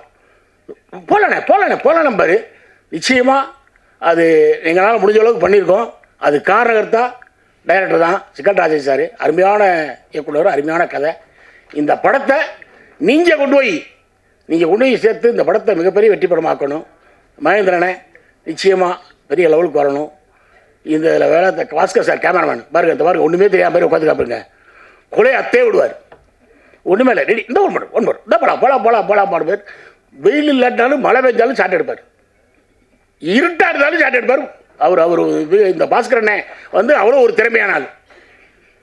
நிச்சயமாக வந்து இந்த டீம் இதில் வேலை பார்த்த அத்தனை பேருமே நிச்சயமாக டைரக்டர் வந்து இது வந்து முதல் படம்லாம் சொன்னால் யாரெல்லாம் நம்ப மாட்டேன் நான். கிட்டத்தட்ட அவர் ஏற்கனவே 15 படம் பண்ண மாதிரி இந்த படம் பண்ணார். இந்த படம் வந்து அவ்வளோ நல்லா வந்திருக்கு. இந்த படத்தை வந்து கொண்டு போய் சேர்த்து ஓட வைக்கிறது உங்கள் கடமை, உங்கள் கையில் இருக்குது. உங்கள் பொற்பான் தொட்டு எனக்கு இந்த வாய்ப்பளித்த அனைவருக்கும் நன்றி தெரிவிச்சுட்டு விடைபெற. நன்றி, வணக்கம். எல்லாருக்கும் மாலை வணக்கங்கள். இந்த இரவின் விழிகள் படத்தோட காஸ்ட் அண்ட் க்ரூ, அவங்களோட இயக்குனர், அவங்க தயாரிப்பாளர் ரொம்பவே அழகான ஒரு விஷயத்தை வந்த உடனே சொன்னாங்க. பெண்கள் பற்றி, அவங்களோட சுதந்திரத்தை பற்றி அவங்க பேசினாங்க. சொல்லிட்டு பட் உண்மையான சுதந்திரம் என்னது ஆக்சுவலி? ஸோ உண்மையான சுதந்திரம் நம்ம இளைஞர்கள் எல்லாமே சுதந்திரமாக பேசுகிறதா அது உண்மையான சுதந்திரம். நான் அது நம்புகிறேன். ஸோ இந்த படத்தை வழியாக நான் பேச வந்தது இப்போ இருக்க ரொம்ப ரொம்ப ஒரு இம்பார்ட்டண்ட்டான ஒரு விஷயம் நான் பேச போகிறேன். ஸோ இந்த விஷயம் நான் பேசுகிறது நம்மளோட இளைஞர்களுக்காக தான். ஸோ என்னோடய உயிருக்கு மேலே இருக்கிற இளைஞர்கள் அவர்களே, உங்ககிட்ட நான் பேச வந்தது உங்கள் கண்களில் பார்க்குறது நான் இன்று மட்டும் இல்லை, உங்கள் கண்களை பார்க்குறது என் நாடோட எதிர்காலமே உங்கள் கண்களில் நான் பார்த்து கொள்கிறேன். உங்கள் இதயத்தில் இருக்கிற தீ நம்ம ஊரை மட்டும் வெளிச்சம் கொடுக்க வேண்டாம், இந்த உலகத்தை ஒரு வழிகாட்டியாக மாறணும். அதுதான் நீங்கள் இருக்கணும். அண்ட் நீங்கள் இந்த உலகத்தோட வரலாறை எடுத்து பார்த்தீங்கன்னா நம்ம இளைஞர்கள் தான் எல்லாம் புரட்சிக்கு தோளுக்கு தோல் நின்று இருக்காங்க. இப்போ நீங்கள் மகாத்மா காந்தியோட உப்பு சத்தியாகிரகத்தை பார்த்தீங்கன்னா அங்கே நின்னவங்க தோளுக்கு தோல் நம்ம இளைஞர்கள் தான். அண்ட் நீங்கள் இந்தியாவோட சுதந்திரம் நீங்கள் பார்த்தீங்கன்னா அது வாங்கி கொடுத்ததே இளைஞர்கள் தான். விண்வெளி கனவை கம்ப்ளீட் பண்ணதே நம்ம இளைஞர்கள் தான். ஆனால் இன்றைக்கி அவங்களோட போர்க்களமே வேறு. அவங்க ஆயுதம் துப்பாக்கியும் வாள் மட்டும் இல்லை, அவங்க ஆயுதம் ஒரு போஸ்ட்டு, ஒரு ட்வீட்டு, ஒரு ரீல்ஸ் தான். ஸோ இப்போ நீங்கள் ஒரு சோஷியல் மீடியாவில் ஒரு ட்வீட்டும் இல்லை ஒரு கமெண்ட்டும் எல்லாம் நீங்கள் போட்டிங்கன்னா அது கரெக்டான விஷயத்தில் நீங்கள் யூஸ் பண்ணிங்கன்னா அது நீங்கள் எந்த நாட்டையும் எந்த அரசாங்கத்தையும் நீங்கள் கேள்வி கேட்க முடியும், எந்த காயத்தை நீங்கள் சரிப்படுத்த முடியும், எந்த ஒரு ரொம்ப இஷ்யூஸை நீங்கள் பேச முடியும். ஸோ உங்களோட ஆயுதம் ரொம்ப வலுவான ஆயுதம். அது கரெக்டாக நீங்கள் யூஸ் பண்ணுங்கள் உங்களோட சோஷியல் மீடியா ஹேண்டில். அப்புறம் நீங்கள் உங்கள் கையில் வச்சுருக்கீங்களே என்னோட நண்பர்கள் எல்லாருமே, நீங்கள் அது ஒரு சாதாரண ஸ்க்ரீன் மட்டும் இல்லை, அது ஒரு ஒளிக்காட்டி, அது ஒரு வழிகாட்டி. அதை வச்சுக்கிட்டு நீங்கள் உலகத்தையே அழிக்க முடியும், இல்லைன்னா இந்த உலகத்துக்கே நீங்கள் ஒரு வழியை காட்ட முடியும்.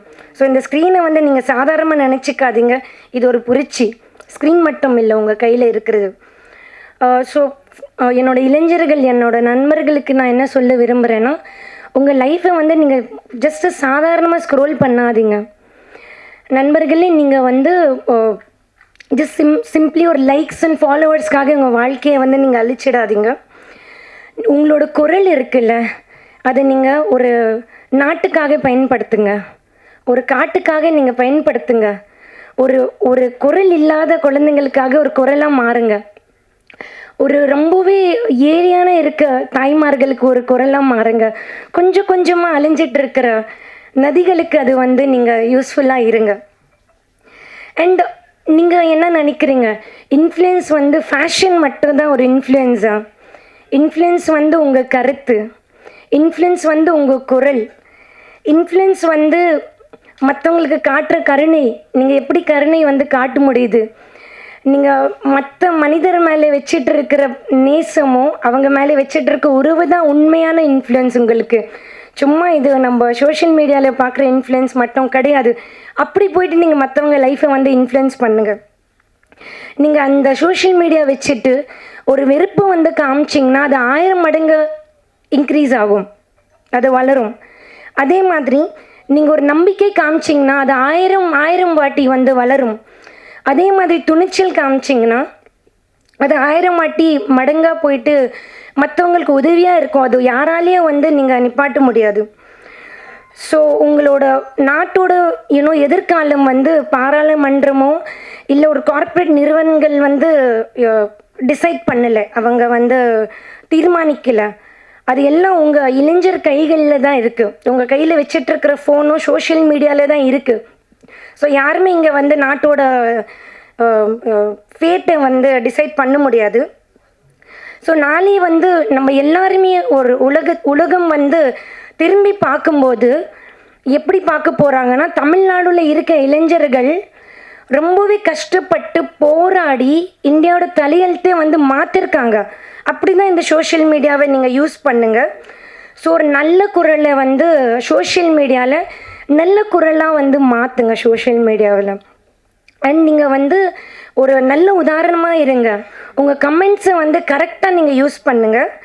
ஸோ நீங்கள் வந்து இப்போ இருக்கிற இளைஞர்களுக்கு வந்து வழி மட்டும் நீங்கள் காமிக்கல, வர ஜென்ரேஷன்ஸ்க்கும் நீங்கள் வழி காட்டியாக இருப்பீங்கன்னு நான் நம்புகிறேன்.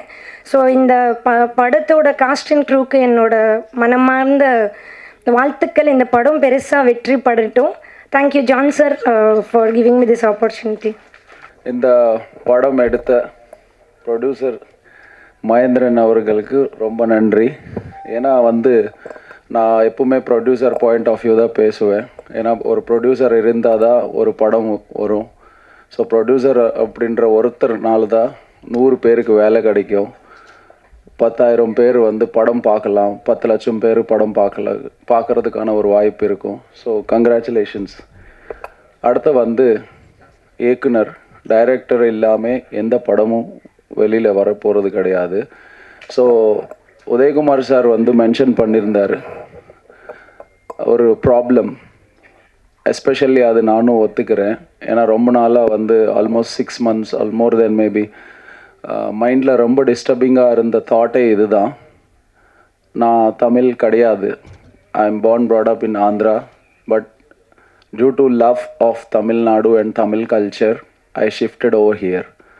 ஆனால் அந்த டைமில் நான் என்ன யோசிச்சிருந்த ஒரு தாட் ப்ராசஸ் வந்து என்ன இருந்ததுன்னா, இங்கே மட்டும்தான் ரொம்ப அன்பா அண்ணா கூப்பிடுவாங்க. இது வந்து இப்போ இல்லை, ரொம்ப பாஸ்ட்லேருந்து இருந்த கல்ச்சர்.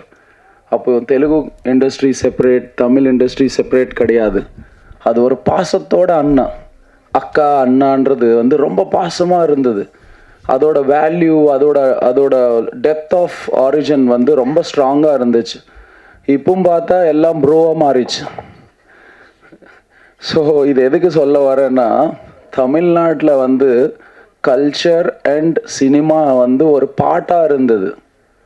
ஒரு உலக சினிமாவே பார்க்கக்கூடிய அளவுக்கு இருந்துச்சு. இப்போ என்னோட பாயிண்ட் ஆஃப் வியூவில் வந்து we are lagging. அதுக்கு ரீசன் யாருன்னு பார்த்தா நம்ம தான். ஏன்னா ஒரு சினிமாவுக்கு நான் தயாரிப்பாளராக இருக்கலாம், 2வது சினிமாவுக்கு நானும் ஒரு ஆடியன்ஸ் தான். ஸோ ஒரு ஆடியன்ஸ் மைண்ட் செட் இப்போ எப்படி இருக்குது அப்படின்றது எனக்கு புரியல. ஆக்சுவலி உதயகுமார் சார் மென்ஷன் பண்ணி போன மாதிரி நானும் யோசிச்சுட்டு இருந்தேன். ஓகே, புஷ்பா மாதிரி மூவிஸ் வந்தால் தான் ஆடியன்ஸ் பார்ப்பாங்களா, இல்லை பாகுபலி மாதிரி வந்தால் தான் பார்ப்பாங்களா அப்படின்ட்டு.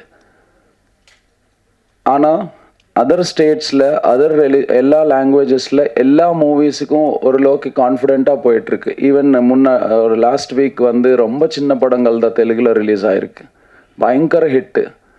ஆனால் இங்கே வந்து அந்த சென்ஸ் ஆஃப் அக்செப்டன்ஸே வந்து இல்லாமல் போகுது. அது வந்து நாங்கள் சரியாக எடுக்கலையா, இல்லை நாங்கள் உங்களோட எக்ஸ்பெக்டேஷன்ஸ்க்கு வந்து ஃபுல்ஃபில் பண்ணலையா என்னன்றது அந்த கொஷின் மார்க்குக்கு வந்து நீங்கள் தெளிவாக பதில் சொல்லுங்கள். ஏன்னா நம்மக்கிட்ட ஒரு மீடியம் இருக்குது, கம்யூனிகேஷன். முன்னாடி மாதிரி ஒரு மீடியம் இல்லாமல் இல்லை. ஸோ ஏன்னா இந்த டீம் வந்து ரொம்ப ஹார்ட் ஒர்க் பண்ணி ஒரு பேஷனேட்டான ஒரு ப்ராஜெக்ட் பண்ணி ஏன்னா ஒரு ஒரு ஒரு ப்ராஜெக்ட் வந்து ஒரு ஹில் ஸ்டேஷன்ஸில் போய் பண்ணுறது ரொம்ப டிஃபிகல்ட் டாஸ்க். நாங்கள் 2-3 ப்ராஜெக்ட்ஸ் பண்ணியிருந்தோம். அங்கே cast and crew, technical, camera, equipments எல்லாம் மூவ் பண்ணி எடுத்துக்கு வர்றது ரொம்ப கஷ்டம். So I pledge all the audience of Tamil cinema, do come to theaters, வாங்க, பாருங்க, கொண்டாடுங்க, என்ஜாய் பண்ணுங்க. உங்களோட அன்பு, உங்களோட சப்போர்ட் கொடுத்தாதான் அடுத்த வந்து நம்மளால் வந்து அடுத்த ஜென்ரேஷன் எல்லாம் அப்கமிங் டைரக்டர்ஸ், ஆக்டர்ஸ் எல்லாருனாலையும் வந்து ஒரு வெற்றி படமான படங்கள் கொண்டு வர முடியும். So I wish all the best to this entire team, cost, editors, technicians, cameramen, all the best. Wishing you good luck. நன்றி, வணக்கம். இரவின் விழிகள் ஒரு ஓமை விழிகள் மாதிரி பெரிய வெற்றி அடையணும். பெரிய சந்தோஷம். மகேந்திரன் ப்ரொடியூசர் இப்போ தான் வந்து சொன்னார், எங்கள் கட்சிக்காரரான். என்னை காலையிலேருந்து ரொம்ப ப்ரெஷர் போட்டு கூப்பிட்டாங்க. அப்போவே நினச்சேன் நான் இதுக்குள்ளே ஏதோ உள்கூத்துருக்கேன் அப்படின்ட்டு. நீங்கள் வந்தே ஆகணும்னு அடம் பிடிச்சிட்டாங்க.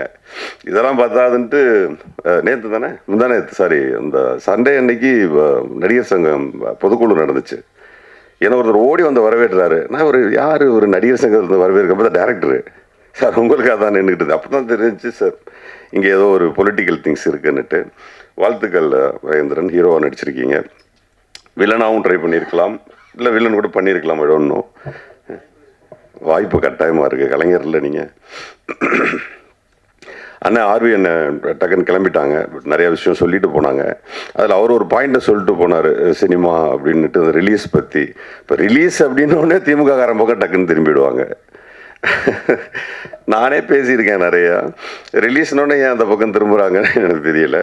அப்போ ஒருவேளை அவங்க ரெட் ஜெயின்ட்டு சொன்னாங்கன்னா ஏன் ஏடிஎம்கே பீரியடில் ரெட் ஜெயின் படம் பண்ண இல்லையா? அந்த 10 வருஷமும் அவங்க படங்கள் பண்ணிக்கிட்டு தான் இருந்தாங்க. உடனே இந்த பக்கம் திரும்பிடுவாங்க. அதுக்கப்புறம் ரெட் ஜெயின் பண்ணாத படங்களே 1000 தேட்டர் 800 தேட்டர்னு எடுத்துக்கிட்டு தான் இருக்காங்க. அந்த கம்பெனிஸும் நம்ம எல்லாருக்கும் தெரியதான் தெரியும். பட் இந்த பக்கம் திரும்புவாங்க. பட் இது ஆப்பன்ஸ், அது ஒன்றும் பண்ண முடியாது. ஆனால் பட் அதுக்குள்ளே ஒரு உண்மை ஒன்று இருக்குது. அவங்க சொன்ன மாதிரி 12 படம் இப்போவும் தான் வருது. நமக்கே அதில் ஒரு சின்ன வருத்தம் இருக்குது. ஏன்னா நானும் இயக்குனர் ஆனதுனால எனக்கு அந்த வழியை புரிஞ்சுக்க முடியுது. சார் ரிலீஸ் ஆனப்போ 2 வாரம் படம் ஓடிட்டு இருந்தது. 253 தேட்டர் ரிலீஸ் பண்ணோன்னு நினைக்கிறேன். நீங்கள் தான் சப்போர்ட் பண்ணீங்க. அப்புறம் 2வது வாரம் 180 சம்திங் போச்சு. ஆனால் 3வது வாரம் படம் இல்லை. அந்த பெயின் எனக்குமே இருக்குது. பட் அதுக்கு ரொம்ப பர்டிகுலராக இந்த நான் ஒன்றும் கேட்டேன், ஒரு 25 நாள் ஒரு போஸ்டர் விட்டுறதுக்கு ஒரு டைம் கொடுங்கன்னு கேட்டேன். இல்லை ஒரு 50 நாள் விட்டுறதுக்கு ஒரு ஷோஸ் கொடுங்கன்னு கேட்டேன். பட் கொடுக்க முடியல. அது ஒரு காலத்தில் படத்தை 50 நாளோ 100 நாளோ ஓட்டுறதுக்கான ஒரு டைம் கொடுத்தாங்க இல்லையா? அந்த டைம் இப்போ கொடுக்கறது இல்லை. பட் அவங்கள குறை சொல்கிற அதே சமயத்தில் ஆடியன்ஸும் ஒரு படம் ரிலீஸ் ஆன ஒரு வாரத்துக்கு அப்புறம் என்ன பண்ணிடுறாங்கன்னா, அதான் இன்னொரு 1 வாரம் 10 நாளில் ஓடிடியில் வந்துடுமே, இது எதுக்கு நம்ம வந்து தேட்டரில் பார்க்கணும் அப்படின்னு சொல்லும்போது ஒரு படத்தினுடைய ஆயுள் காலம் இப்போ ஈசல் மாதிரி 10 நாள் 12 நாள்னு மாறி போச்சு. ஸோ நம்ம அதை நம்ம அது மேலே கிளைமிங் பண்ணும்போது கூட கொஞ்சம் யோசிக்க வேண்டியிருக்கு. இந்த claiming right or wrong? Claim பண்ணுவோம். சார் சொன்ன மாதிரி கிளைம் பண்ணுவோம். 50 நாள் 60 நாள்னா சார் சொன்னாங்க 60 தேட்டர் எங்களுக்கு வரும், 60 தேட்டர் இன்னொருத்தருக்கு போகும், 60 தேட்டர் இன்னொரு தேட்டர் போனால் ஸோ 50 தேட்டரோ 60 தேட்டரோ ஷோஸ் வந்து 3 ஷோவோ 2 ஷோவோ இருந்ததுன்னா அது 50 நாளோ 60 நாளோ இருந்தால் தான் ஆடியன்ஸ் அப்போ பார்க்க முடியும். அவங்களுக்கு அண்ணன் சொன்ன மாதிரி அந்த டாப் 10 ரைட், அந்த டாப் 10ல் வந்து 1 2 3 நாள் சொல்கிறதுக்கே 5 6 வாரம் 7 வாரம் 8 வாரம்லாம் எடுக்கும். இப்போ அது இல்லையே. படம் ரிலீஸ் ஆகுது, ரிலீஸ் ஆன 2வது ஷோலே எழுதிடுறாங்க. 3வது ஷோ வந்து நல்லா இருக்கு சுமாராக இருக்குன்னா கூட கூட்டம் கூடுது. 4வது ஷோ நல்லா இருக்குன்னு சொன்னால் ஓகே, அடுத்த நாள் காலையிலேயே தேட்டர் இல்லை, தூக்கிடுறாங்க. ஸோ இது பிஸ்னஸ் கம்ப்ளீட்டாக கன்வெர்ட் ஆகிடுச்சு, கம்ப்ளீட்டாக மாறிடுச்சு. அதை நம்ம வந்து புரிஞ்சுக்கிட்டு அதுக்கு தகுந்த மாதிரி தான் படம் பண்ணணுமே தவிர, இப்போ ப்ரொடக்ஷன் சைடில் ப்ரொடியூசர்ஸ் வந்துட்டு ஒரு தடவை சார் விஷால் சார் பேசியிருந்தார், சின்ன ப்ரொடியூசர்ஸ்லாம் இனிமேல் வராதிங்க அப்படின்னு. உடனே நான் தான் முதல் கண்டன குரல் கொடுத்தேன், நேரடியாகவும் போய் சந்தித்தேன், இன்டர்வியூஸ்லாம் கொடுத்தேன்.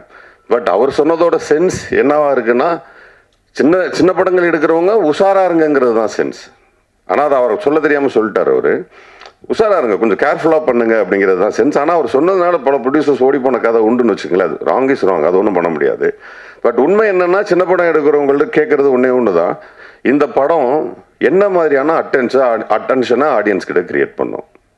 முதல் கேள்வி, அந்த producers and directors in between அவங்க 2 பேருக்கும் தெரிய வேண்டியது, என்ன காரணத்துக்காக இவன் தேட்டருக்கு வரணும், என்ன மோட்டிவ் கிரியேட் பண்ணுறீங்க தேட்டர்ஸ்க்கு அவன் வர்றதுக்கு. அப்புறம் எந்த மோட்டிவுமே கிரியேட் பண்ணாமல் வர்றதுக்கான எந்த வாய்ப்புகளையுமே உருவாக்காமல் இருக்கிறது யார் மேலே mistake? Even me, even you, even anybody, யாராக இருந்தாலும் அவனை உள்ளே வர்றதுக்கான ஆப்ஷனை நம்ம கிரியேட் பண்ணாதது நம்ம மிஸ்டேக்ஸ். ஸோ இனி வர்ற டைரக்டர்ஸ், ப்ரொடியூசர்ஸ், டெக்னீஷியன்ஸ் இந்த பஞ்ச் பாயிண்ட் இருந்தால் தான் வருவான். இதுதான் காரணம். இப்போ சொல்லுவாங்க கேஸ்ட் வச்சு படம் எடுக்கிறாங்க. மேபி காரணமாக இருக்கலாம். அவங்க மட்டும் வந்து படம் பார்த்தது காசாக மாறுறதான்னு நினைக்கலாம். மேபி அவங்களுக்கு மட்டுமான ப்ரீச்சிங்காக இருக்கலாம். மேபி அவங்களுக்கான முன்னேற்றமாக இருக்கலாம். மேபி அவங்க ரொம்ப நாள் அடிபட்டதற்கான மருந்தாக இருக்கலாம். Anything happened. பட் அந்த படத்துக்கு கூட்டம் கூடுதில்லை, காசாக மாறுதில்லை. ஸோ இப்போ ப்ரொடக்ஷன் அண்ட் டைரக்ஷன் இன்பிட்வீன், இந்த இன்பிட்வீன் அது காசாக மாறுறதுக்கும் தேட்டரில் படம் ஓடுறதுக்கான ரீசன், நான் சொல்கிறது ஒரு ரீசன். ஸ்டார்ஸ் அது வந்து நம்மளால் ஒன்றுமே பண்ண முடியாது. It's a reason. ஸ்டார்ஸ் வந்து கம்ப்ளீட்லி ரீசன். அவங்க வர்றது ஈவன் இப்போ விமல் சார் வச்சு நான் படம் பண்ணும்போது ஒரு முதல் நாள், 2வது நாள், 3வது நாள் வந்து தியேட்டரில் முக்கால்வாசி ஆடியன்ஸ் உட்கார்ந்தது அது போஸ் வெங்கட்டுக்கு வரல, அந்த இசையமைப்பாளருக்கு வரல, ப்ரொடக்ஷன் எடிட்டர் யாருக்குமே வரல, விமல் சாருக்கு தான் வந்தாங்க. ஏன்னா அவர் களவாணியிலேருந்து அவர் ஒரு ஆடியன்ஸை சம்பாரிச்சு வச்சிருந்தார், அதுக்காக வந்திருந்தாங்க. ஸோ இப்போ ஹீரோஸ் கொடுக்குற சினிமா என்பது வேறு. ஸோ சினிமா எடுக்க வர்றவங்க ஈவன் இப்போ இந்த படத்தில் இதையும் சேர்த்து சொல்லிடணும். கூடுதலாக இப்போ நான் சொல்லிக்கிட்டு இருந்த காரணங்களில் இந்த படத்தில் ஒன்று இருக்குது. பேய் படம், இந்த மாதிரியான த்ரில்லர்ஸ் அண்ட் கொஞ்சம் செக்ஸ் கலந்த படங்கள், சாமி படம், இது யார் நடித்தாலும் ஓடிடணும்னு ஒரு கிராமர் இருக்குது. ஸோ நீங்கள் இந்த கிராமரில் தப்பிச்சுக்கலாம். உங்களுக்கு ஒரு பேசிக் பிஸ்னஸ் வந்துடும். நீங்கள் அதில் ஹீரோ யார், வில்லன் யாருன்னு கூட பெருசாக பார்க்க மாட்டாங்க. வியாபாரிகள் வந்து கேட்க போகும்போதே அதான் கேட்குறாங்க, எத்தனை சாங் இருக்கா, 5 சாங் இருக்கா, 2 ஃபைட் இருக்கா, இது என்ன காரணம், என்ன ஜானர் படம், த்ரில்லர். இப்போ த்ரில்லர்னா உள்ளே எல்லாம் என்னன்னு போய் நோண்டி பார்க்கறது இல்லை. அதுக்கு ஒரு பேசிக் பிஸ்னஸ் இருக்கிறதா நினைக்கிறாங்க. என்னன்னா நமக்கு தெரியும் இது என்ன படம்னுட்டு. ஹிந்தியில் தெரியாது, அங்கே ஒரு 10-12 லட்ச ரூபாய்க்கு அந்த படத்தை விற்றுருவாங்க. கர்நாடகாவில் தெரியாது, ஒரு 10-12 லட்ச ரூபாய்க்கு விற்றுருவாங்க. இந்த மாதிரி பல்வேறு விதமான மொழிகளில் அது விற்கிறாங்க. விற்கும் போது ஒரு 25 ரூபா, 30 ரூபா, 50 ரூபாய்க்கு ஒரு பேசிக் பிஸ்னஸ் ஃபிக்ஸ் பண்ணுறாங்க. இப்படி ஏதோ ஒன்றாச்சும் வரும். ஆனால் நிறைய பேர் என்ன பண்ணுறாங்கன்னா, இந்த பிள்ளைங்க வந்து வீட்டில் படம் வரையும். ஒரு ஆர்டிஸ்ட்டு ஒருத்தனை படம் வரைஞ்சா அப்படியே அச்சு அசலாக வரைவான். ஊரே சொல்லும் என்ன பிரமாதமாக வரைஞ்சிருக்கீங்க, அது உண்மை. ஆனால் வீட்டில் ஒரு குழந்தை தப்பாக கிறுக்கும். அப்போ அம்மா சொல்லணும் என்ன பிரமாதமாக வரைஞ்சிருக்கேன்னு. அந்த மாதிரி நமக்கு நாமே படம் எடுத்து நல்லா இருக்கு நம்ம சொல்லிக்கிறோமே தவிர ஊர் சொல்லணும் அது நல்லா இருக்குன்னு. அப்போ தான் இந்த படம் ஓடும். அப்புறம் நான் படம் எடுத்தேன் ஓடலை, நான் என்னையும் சேர்த்து தான் சொல்கிறேன், நான் படம் எடுத்தேன் ஓடலைன்னா படம் நல்லா இருந்தால் தான் ஓடும். இப்போ படம் நல்ல படம் என்பது வேறு. அது பல விருதுகளை எடுக்கும். 2 படமும் நிறைய விருதுகளை எடுத்துச்சு. அந்த மாதிரி நிறைய விருதுகள் எடுத்துச்சு. அது திருப்தி தரும். அதுதான் தரும்னு எங்களுக்கு தெரியும். பட் பணமாக மாறக்கூடிய திரைப்படங்களுக்கு யார் மேலே பிளேமிங் நீங்கள் வச்சிங்கனாலும் தப்பு. ஈவன் தியேட்டர்ஸ், டிஸ்ட்ரிபியூட்டர்ஸ், ப்ரொடியூசர்ஸ், இவங்க யார் மேலேயும் நீங்கள் பிளேமிங் பண்ணவே முடியாது. இப்போ அண்ணன் சொன்ன மாதிரி ஒரு விஷயம் வேணால் பண்ணலாம். எனக்கு அது கொஞ்சம் வருத்தமான விஷயமும் கூட. சமீபத்தில் கூட நடந்துச்சு. ஒரு ஸ்டாரோட படம் வருது, உடனே அந்த சமயத்தில் வெளியாக இருந்த சின்ன படங்களை பூரா எல்லாம் பின்வாங்கிறதே நான் பார்த்தேன். அந்த ஸ்டேட்டில் படம் வருதுன்னு சொல்லிட்டு முதல் நாள் போஸ்டரில் வருது, பேப்பர்ஸில் வருது, ஒரு 10 நாள் பப்ளிசிட்டி பண்ணுறாங்க. ஆனால் இல்லை அது பெரிய படம் வருது, ஏன் பின்வாங்குறீங்க? ஏன் பெரிய படம் தோத்தது இல்லையா? பெரிய படம் தான் தோக்குது. சின்ன படங்களை விட அதிகமாக தோக்குறது பெரிய படங்கள் தான். அவங்களுக்கு தான் பாதிப்பு அதிகம். ஏன் விட்டு கொடுக்குறீங்க? போராட வேண்டியதானே, படத்தை ரிலீஸ் பண்ண வேண்டியதானே. அதே படத்தை நீங்கள் லேட்டாக ரிலீஸ் பண்ணி ஓடின படம் லிஸ்ட்டே நான் சொல்லுவேன், நீங்கள் அன்னைக்கே ரிலீஸ் பண்ணி இருந்திருக்கலாமே. அப்போ என்ன ஆகுதுன்னா, அவங்கள பயந்துக்கிட்டு நீங்கள் வெளியில் வரும்போது சார் சொன்ன மாதிரி 150 தேட்டர் 100 தேட்டர் 100 ஷோஸ் 100-200 ஷோஸ்ன்னு சொல்லிட்டு அந்த ஷோஸ் எல்லாமே அவங்களுக்கு போகுது. தே பிளேடு, அவங்க நல்லா விளையாடுறாங்க. ஏன்னா களத்தை நீங்கள் தான் கொடுத்தீங்க. எதுக்கு களத்தை கொடுக்குறீங்க? நான் ஏற்கனவே ஒரு ஆக்சுவலாக இப்போ வந்து ப்ரொடியூசர் கவுன்சில் எல்லாம் சேர்ந்து போய் பேசியிருக்காங்க. டிஸ்ட்ரிபியூட்டர் கவுன்சில் எல்லாமே வந்துட்டு துணை முதல்வர்கிட்ட போய் பேசியிருக்காங்க. டிக்கெட் நிர்ணயம்லாம் நீங்களே பார்த்துக்கோங்க, கவர்மெண்ட்டே இதை போய் பண்ணலான்ட்டு. இதை நான் கிட்டத்தட்ட 2 மாதங்களுக்கு முன்பு நான் பேசியிருக்கேன். நான் என்ன கேட்குறேன், முழு அதிகாரமும் யாருக்கிட்ட இருக்குது? பணம் போட்ட ப்ரொடியூசர்ஸ்கிட்ட இருக்குது. ஆனால் நீங்கள் என்ன பண்ணுறீங்க, 2 கோடி ரூபாய் 3 கோடி ரூபாய் சொத்து தானே ஒரு திரைப்படம். 10 கோடி இருந்தால் 10 கோடி ரூபாய் சொத்து தானே உங்கள் திரைப்படம். உங்கள் சொத்தை தூக்கி கொண்டு யார்ட்டையா கொடுப்பீங்களா? உங்கள் நிலத்தை யார்ட்டையா கொண்டு கொடுப்பீங்களா? யார் பேர்லையா எழுதி வைப்பீங்களா? உங்கள் வீட்டை யார் பேர்லையாவது எழுதி வைப்பீங்களா? படத்தை மட்டும் ஏன் இன்னொருத்தன் பேரில் எழுதி வைக்கிறீங்க? என்ன பயம் உங்களுக்கு? என்ன பயம்? படம் எடுக்கிறவளுக்கும் 10 கோடி ரூபா போட்டு படம் எடுக்கக்கூடிய தைரியம் இருக்கு உங்களுக்கு. தியேட்டரை பிடிச்சி படம் ரிலீஸ் பண்ண தெரியாதா? அப்போ நீங்கள் பிஸ்னஸ் கற்றுக்காமல் வந்திருக்கீங்க உள்ள. பிஸ்னஸை தெரிஞ்சுக்கிட்டு வாங்க. 10 கோடி 15 கோடி 5 கோடி 8 கோடி 3 கோடி என்ன வேணால் போடுங்க, வாங்க. ஒரு படம் எடுக்கிறாரா அசிஸ்டண்டாக ஒர்க் பண்ணுங்க, ப்ரொடக்ஷன் பண்ணுறாரா அவர் கூட ப்ரொடக்ஷனில் ஒர்க் பண்ணுங்க, டிஸ்ட்ரிபியூஷனில் கற்றுக்குங்க, அப்புறம் வாங்க சினிமாவுக்கு. அப்புறம் தோற்று போயிட்டேன்னு அழுகிறதுல எந்த பிரயோஜனமும் கிடையாது. கற்றுக்குங்க. எனக்கு ஆசையாக இருக்குது, டிஸ்ட்ரிபியூஷன் கற்றுக்க போகிறேன், பண்ண போகிறேன், சீக்கிரமே பண்ணுவேன். தோக்குறோன்னு ஜெயிக்கிறேன்னு பண்ணணும். டிஸ்ட்ரிபியூஷனில் தான் பிரச்சனை வந்து நின்றுது கடைசியாக. அதை யார்ட்டையாவது தூக்கி கொடுக்க வேண்டியிருக்கு. நம்ம அவ்வளோ சிரமப்பட்டு ஒரு படத்தை ரெடி யாரை கொடுத்துட்டு கெஞ்ச வேண்டியிருக்கு. ஏன் கெஞ்சணும்? இனி வரும் காலங்களில் ப்ரொடக்ஷன் பண்ணுறவங்க படத்தை எடுத்துகிட்டு நீங்களே ரிலீஸ் பண்ணுங்கள். ஏன் யார் பின்னாடியும் ஓடுறீங்க? அப்புறம் திமுக பண்ணுச்சு, அதிமுக பண்ணுச்சு, அவர் யாரெல்லாம் இங்கே பண்ணலை. உங்கள் பயம் உங்கள் கண்ணுக்கு முன்னாடி நிற்கிறதெல்லாம் பூதம் மாதிரி இருக்குது. பயப்படாமல் படம் பண்ணுங்க, செய்யுங்க. இந்த திரைப்படம் வெற்றியுடைய வாழ்த்துக்கள். நன்றி. இந்த திரைப்படத்தினுடைய இயக்குனர் இந்த நிகழ்வுக்கு வந்தபோது இந்த படம் குறித்து சில குறிப்புகளை சொன்னார். அதாவது இணையதளங்களால் இன்றைக்கு ஏற்படுகிற சீரழிவுகள் குறித்து ஒரு விழிப்புணர்வை ஏற்படுத்துகிற திரைப்படம் என்று சொன்னார். அந்த செய்தியை கேட்டவுடனேயே இந்த நிகழ்வில் பங்கேற்றதற்காக நான் மகிழ்வு அடைந்தேன். இந்த திரைப்படத்தினுடைய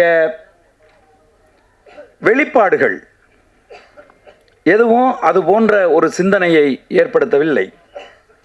ஒரு ஹாரர் மூவி மாதிரி தான் ஒரு ஃபீல் இருந்தது.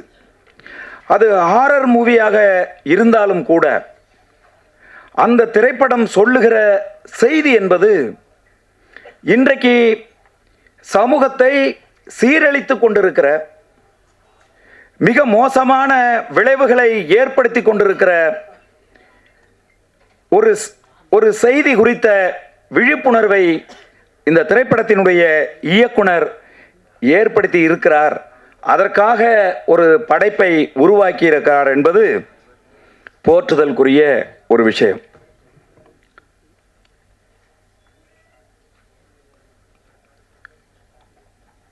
பொதுவாக திரைப்படங்களை பற்றி பேசுகிற போது அதனுடைய வெளியீடுகள் குறித்து கவலைப்பட்டார்கள். மதிப்புக்குரிய போஸ் வெங்கட் அவர்கள் பேசுகிற போது திரைப்பட வெளியீடு என்று சொன்னாலே எங்களை திரும்பி பார்க்கிறார்கள் என்று வருத்தத்தோடு பேசினார்.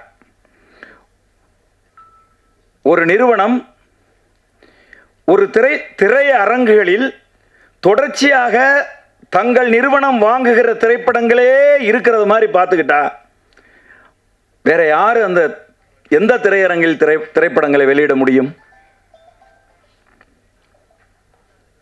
அப்ப சின்ன திரைப்படங்கள் வருகிற திரைப்படங்களுக்கு திரையரங்கில் கிடைக்க மாட்டேங்குது. இப்போ ஒரு திரைப்படம் ரிலீஸ் ஆயிருக்கு, படையாண்ட மாவீரன் அப்படின்னு.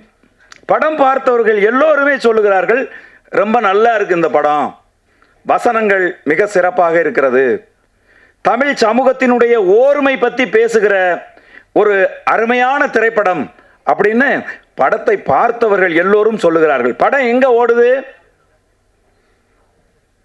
தமிழ்நாட்டில் நூன் ஷோ போகுது, செகண்ட் ஷோ போகுது, ஒரு ஷோ, ஒரு காட்சி தான் ஒரு திரைப்படம். அந்த திரைப்படம் போகுது, எந்த இடத்துல ஓடுதுன்னு ப்ரொடியூசருக்கே தெரியல. எந்த தேட்டரில் இருக்குது, எந்த தேட்டரில் எடுத்துட்டாங்க அப்படிங்கிறது தெரியல. இதை ஒழுங்குபடுத்த வேண்டும். யார் ஒழுங்குபடுத்துவது? இங்கே இருக்கக்கூடிய திரைப்பட துறையை ஒழுங்குபடுத்துவதற்காக இருக்கக்கூடிய திரைப்பட சங்கங்கள், திரைப்பட தயாரிப்பு நிறுவனங்கள், டிஸ்ட்ரிபியூட்டர்ஸ், இவங்க எல்லாரும் தான் இந்த திரைப்பட துறையை வழிநடத்துவதற்காக இருக்கிறவர்கள். இவங்க எப்பவுமே கவலைப்படுவதில்லை. அதுக்கு என்ன காரணம்னா அரசியல். வருத்தப்பட்டுக்குவாங்க, இவங்க கோவப்பட்டுருவாங்க அப்படிங்கிற அந்த பார்வை இருக்கு பாருங்க. அதுதான் இன்றைக்கு தமிழ் சினிமா கொஞ்சம் கொஞ்சமாக மக்களால் பார்க்க முடியலைங்கிற சூழல் இருக்கு. ஃபோன் பண்ணி கேட்குறாங்க, இந்த படம் நல்லா இருக்குன்னு சொல்கிறாங்களே, எங்கே ஓடுது இந்த படம்? சென்னையில் எங்கே ஓடுது? சென்னையில் ரோகிணியில் காலை காட்சி. முன்னாடியெல்லாம் அப்படி கிடையாது, அது ஒழுங்குபடுத்தப்பட்டிருந்துச்சு. நான் முதல் படம் பண்ணும்போது 1996 எல்லாம் ரஜினிகாந்த் படமாக இருந்தாலும் சென்னையில் 5 தேட்டரில் தான் போகும். அது நான் முதல் படமாக பண்ணாலும் அந்த படம் சென்னையில் 5 தேட்டரில் தான் போகும். தமிழ்நாடு முழுதும் அப்படி இருந்தது. ஆனால் இன்னைக்கு என்னவா இருக்கு, ஒரே படம் ஒரு காம்ப்ளெக்ஸில் இருக்கிற அத்தனை அந்த ஸ்கிரீன்லையும் ஒரே படமே போடுறாங்க. பெரிய நடிகர் படமாக இருந்தாலும் அல்லது பெரிய நிறுவனம் தயாரிக்கிற படமாக இருந்தாலும் அந்த படத்தை ஒரே காம்ப்ளெக்ஸில் இருக்கிற எல்லா ஸ்கிரீன்லையும் ஒரே படத்தை போடுறாங்க. அப்புறம் எப்படி மற்றவங்க சின்ன படங்கள் இது போன்ற திரைப்படங்கள் எப்படி வர முடியும்? உண்மையாகவே சமூக அக்கறையோடும் பொறுப்புணர்வோடும் மக்களை குறித்த சிந்தனையோடும் சிறிய திரைப்படங்கள் தான் எடுக்கப்படுது. சூப்பர் ஸ்டார்ஸ் நடிக்கிற திரைப்படங்களோ அல்லது பெரிய பெரிய நிறுவனங்கள் தயாரிக்கிற திரைப்படங்களோ கொஞ்சம் கூட சமூக அக்கறையற்ற திரைப்படங்களை தான் அவங்க எடுக்கிறாங்க. இன்னும் சொல்ல போனீங்கன்னா சமூக சீரழிவை உருவாக்குகிற திரைப்படங்களைத்தான் அவர்கள் உருவாக்குகிறார்கள். சிறிய திரைப்படங்கள் தான் அழகான கருத்தை, அற்புதமான கருத்தை முன்வைத்து இந்த மக்களுக்கு ஏதாவது ஒரு செய்தி. இன்னைக்கு யோசிச்சு பாருங்களேன், இன்ஸ்டாகிராமின் மூலமாக எவ்வளவு பேர் பாதிக்கப்படுறாங்க. குறிப்பா பெண்கள், குடும்பத்தில் இருக்கக்கூடிய பெண்கள் தங்களுடைய குடும்ப வாழ்க்கையில் எவ்வளவு சீரழிவுகளை இன்றைக்கு சந்திக்கிறாங்க. இந்த இணையதளங்களின் மூலமாக எவ்வளவு மர்டர்ஸ், எவ்வளவு கொலைகள் இன்றைக்கு நடந்து கொண்டிருக்கிறது. குறிப்பாக பெண்கள் எந்த அளவுக்கு இணையதளங்கள் மூலமாக ஏமாற்றப்படுகிறார்கள் இங்க யோசிச்சு பாருங்க. அதைத்தான் இந்த தம்பி சிக்கல் ராஜேஷ் அவர்கள் நான் வந்தபோது அவர் சொன்னார். அப்ப நமக்கு பொறுப்பு இருக்கு. இன்னைக்கு கையில செல்போன் வச்சிருக்கக்கூடிய ஒவ்வொருத்தரை பார்க்கின்ற போதும் அச்சம் ஏற்படுகிற ஒரு சூழல் இன்றைக்கு உருவாயிருக்கு. நம்முடைய பிள்ளைகள் இன்றைக்கு செல்போனை வச்சிருக்காங்க. வீட்டில் இருக்கிறவங்க யாரும் ஒருத்தரோடு ஒருத்தர் மனம் விட்டு பேசுகிற நிலை இன்னைக்கு இல்லை. இன்னைக்கு யோசிச்சு பாருங்க, நம்ம குழந்தைகளோடு நம்ம மனதை விட்டு உட்கார வச்சு சோபாவில் உட்கார வச்சு ஒரு 10 நிமிஷம் பேச முடியுதா? நம்ம பேசிக்கிட்டே இருப்போம், அவன் போனை நோண்டிக்கிட்டே இருப்பான். அப்ப இந்த இணையதளத்துக்கு அடிமையாகி விட்டோம். நைட்டு 2 மணிக்கு போன் பண்ணாலும் ஒரே ரிங்கில் நண்பர்கள் எடுக்கிறாங்க. கவலைப்படவே தேவையில்லை. விடிய 3 மணிக்கு போன் பண்ணாலும் ஒரே ரிங்கில் நண்பர்கள் எடுக்கிறாங்க. என்ன காரணம்? யாரும் தூங்குறது இல்லை. என்னங்க, நான் சும்மா நீங்க முழிச்சிருக்கீங்களான்னு பார்க்கறதுக்காக அடித்தேன், இன்னும் தூங்கலையா? இல்லை தலைவா, ஷார்ட்ஸ் பார்த்துட்டு இருக்கேன் தலைவா அப்படிங்கிறாங்க. அப்போ இணையதளங்கள் இன்றைக்கு ஏற்படுத்துகிற இந்த பாதிப்பு இருக்கு பாருங்க, அதுதான் ஒட்டுமொத்தமாக சினிமா துறையவும் இன்னைக்கு ஒரு மிகப்பெரிய பாதிப்புக்கு ஏற்படுத்தி இருக்கு. திரையரங்குகள் இன்னைக்கெல்லாம் திரையரங்கில் படம் போடுறது அப்படிங்கிறது, அதுவும் சிறிய திரைப்படங்களை திரையரங்குக்கு கொண்டு வர்றது அப்படிங்கிறது பண விரயம் அப்படிங்கிறது மாதிரியான ஒரு சூழலை தான் இன்னைக்கு தமிழ் சினிமா ஏற்படுத்தி வச்சிருக்கு. தம்பி வீரா பேசும்போது சொன்னாங்க, ஆந்திராவில் சின்ன சின்ன திரைப்படங்கள் பெரிய பெரிய வெற்றிகள் அடையுது அப்படின்னு சொல்லி. அங்கெல்லாம் ஒரு ஒழுங்கு இருக்கு.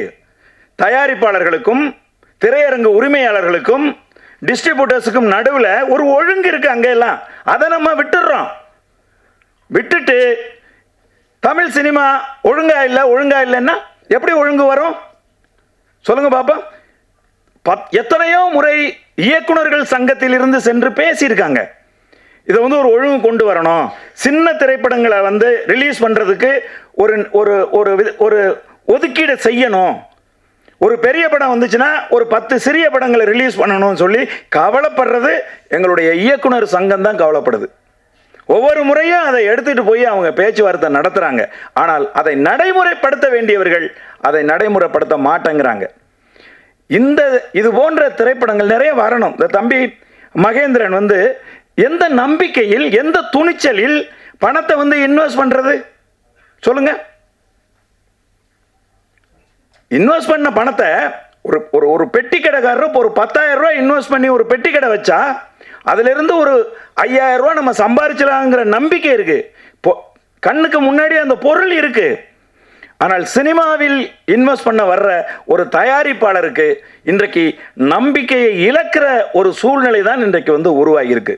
புதுசா சிந்தனையாளர்கள் வருகிறார்கள், புதுசா கதையாசிரியர்கள் வருகிறார்கள், புதுசா தொழில்நுட்ப கலைஞர்கள் வருகிறார்கள். இந்த பாருங்க, தம்பி அசார் பத்தி சொல்லுகிற போது சொல்றாங்க, அவ்வளவு டெடிகேஷனோட தன்னுடைய பாடல் பதிவு முடிகிற வரை உட்காராமையே நின்றுட்டு இருப்பான் அப்படின்னு சொல்கிறாங்க.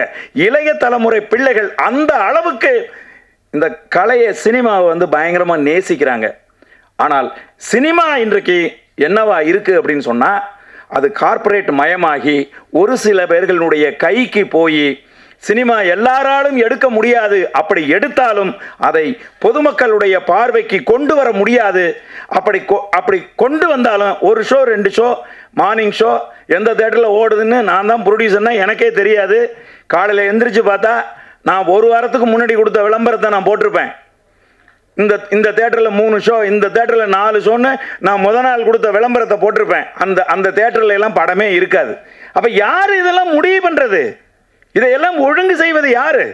இது போல் ஏதாவது ஆடியோ லான்ச், இந்த இசை வெளியீட்டு விழாவுக்கு வரும்போது நாங்கள் பேசுகிறோம். ஆனால் இவற்றை ஒழுங்கு செய்ய வேண்டியவர்கள் முறையாக கவனித்து உட்காந்து பேசி நேர்படுத்தினால தான் சினிமா வந்து சரியாக இருக்கும்.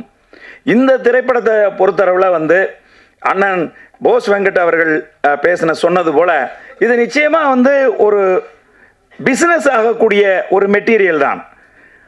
இது வந்து ரொம்ப பிரமாதமாக வந்து ஒளிப்பதிவு செய்யப்பட்டிருக்கு. இந்த திரைப்படம் ரொம்ப காட்சி பிரமாண்டமாக வந்து காட்சி அமைப்புகளை வந்து தம்பி பாஸ்கர் அவர்கள் மிக அற்புதமாக வந்து ஒளிப்பதிவு செய்திருக்கிறார். அதே போல் ஒரு ஆர்வம் ஊட்டுகிற திரைக்கதை இந்த படத்தில் இருக்குது. நமக்கு அந்த ட்ரெய்லரை பார்க்கும்போதே நமக்கு வந்து தோணுது.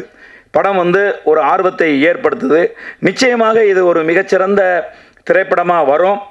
நம்ம எல்லாம் இந்த திரைப்படத்தை வெற்றி திரைப்படமாக மாற்றுறது வழக்கம் போல் எங்களுடைய பத்திரிகை நண்பர்கள், யூடியூப் நண்பர்கள், அதுலேயும் பார்த்திங்கன்னா பெரிய திரைப்படங்களாக இருந்தால் மட்டும்தான் வந்து இன்றைக்கெல்லாம் வந்து விமர்சனங்களே வந்து எழுதுகிறாங்க, விமர்சனங்களே சொல்கிறாங்க. அதுலேயும் சொல்ல போனீங்கன்னா லேண்ட்மார்க்காக இன்றைக்கி வந்து சில யூடியூபர்ஸ் வந்து இருக்காங்க. அவங்க வந்து விமர்சனம் பண்ணால் மட்டும்தான் அது ஒரு நல்ல படம் அப்படிங்கிற மனநிலையெல்லாம் உருவாக்கி இன்றைக்கி வச்சுருக்காங்க. சோஷியல் மீடியா அதை யாராலும் ஒன்றும் செய்ய முடியாது. அப்படி தான் இன்றைக்கி உருவாகி இருக்குது. அதனால் இது போன்ற திரைப்படங்களுக்கு நீங்கள் சிறிய படங்களுக்கு ஆதரவு கொடுங்க. என்னைக்காவது ஒரு நாள் தான் இந்த கதாநாயகர்களோட படங்கள் வரும். ஆனால் சிறிய திரைப்படங்கள் தொடர்ச்சியாக வந்துக்கிட்டே இருக்கும். அப்போ நம்ம யார் பக்கம் நிற்கணும்? என்னைக்காவது ஒரு தடவை வரப்போகிற வருஷத்துக்கு ஒரு தடவை ஒரு ஹீரோ ஒரு படம் நடிக்கிறாரு. ஆனால் சிறிய திரைப்படங்கள் தொடர்ந்து மாதம் தொடர்ந்து வந்துக்கிட்டே இருக்கு. இந்த திரைப்படங்களை நம்ம ஊக்குவிக்கணும். அதை சரியான திரைப்படங்களை மக்களுக்கு எடுத்து சொல்லணும். அவங்க மக்களை நீங்கள் திரையரங்குக்கு வர வைக்கிற பெரும் பணி மீடியா கையில் தான் இருக்குது. இந்த திரைப்படம் இரவின் விழிகளை நாங்கள் உங்களிடம் ஒப்படைத்து விடைபெறுகிறேன். நன்றி, வணக்கம். கதாநாயகி நீமா வாமா சொல்ல கைப்பிடிச்சு அவங்க நல்ல நடிகை நிரூபிச்சிட்டாங்க. அவங்க டேரக்டர் மாதிரி மிமிக்ரி, அவர் எப்படி பேசுவாரோ அதே மாதிரி மிமிக்ரி பண்ணாங்க பாருங்க. அங்கேயே சிறந்த நடிகை ஆகிட்டாங்க. வாழ்த்துக்கள். நல்லா மிமிக்ரி பண்ணுறீங்க. அடுத்து கோமல் சர்மா அவர்கள், அவங்க அரசியல் தலைவர்கள் பேச வேண்டிய பேச்செல்லாம் பேசியிருக்காங்க. கலைஞர் சார், சீமான் பேச வேண்டியது அவங்க பேசிட்டாங்க. இப்போ சோஷியல் மீடியா எந்த அளவுக்கு கேவலமாக இருக்குது, எதாவது தப்பாக யூஸ் பண்ணுறாங்க, அது எப்படி சரியாக யூஸ் பண்ணணும். உண்மையிலேயே ஒரு சினிமா விழாவில் வந்து ஒரு சமூகத்துக்கு தேவையான விஷயத்த சொல்லிட்டாங்க. நன்றி.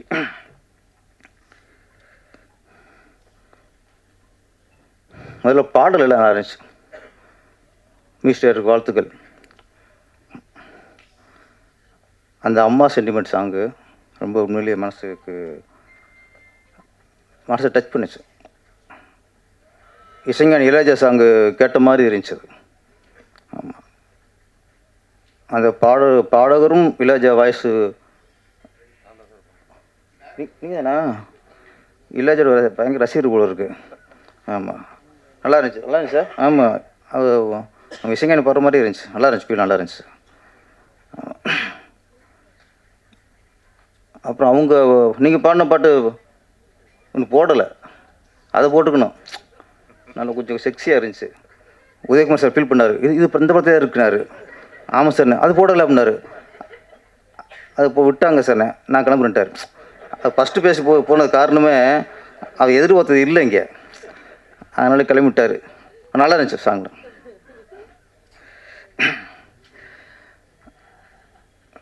ட்ரெய்லர் நான் அந்த உதவி இயக்குனராக சேர்றதுக்கு முன்னாடி அப்போ நிறைய படங்கள் ட்ரெய்லர் தேட்டரில் போடுவாங்கள்ல. அப்படியே ஃபஸ்ட்டு இப்போ ஒரு ட்ரெய்லர் பார்த்து வியந்ததுன்னா ஊமை வெளிகள் தான். மிரண்டான், என்னடா இப்படி ஒரு ட்ரெய்லர் ஆகுன்ட்டு.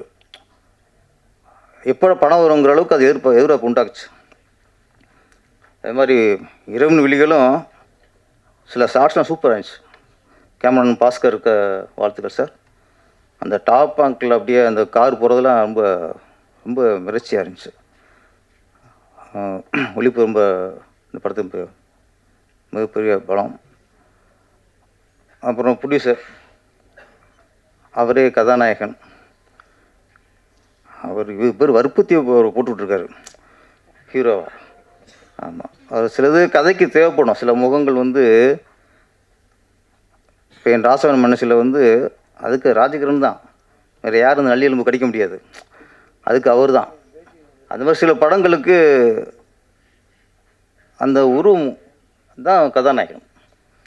அழகா சிவப்பா அதெல்லாம் அது வேறு. இந்த கதைக்கு கரெக்டாக தேவைப்பட்டிருக்கு. ஆனால் ரொம்ப அதிகமாக முகமுடி போட்டு வந்துட்டிய.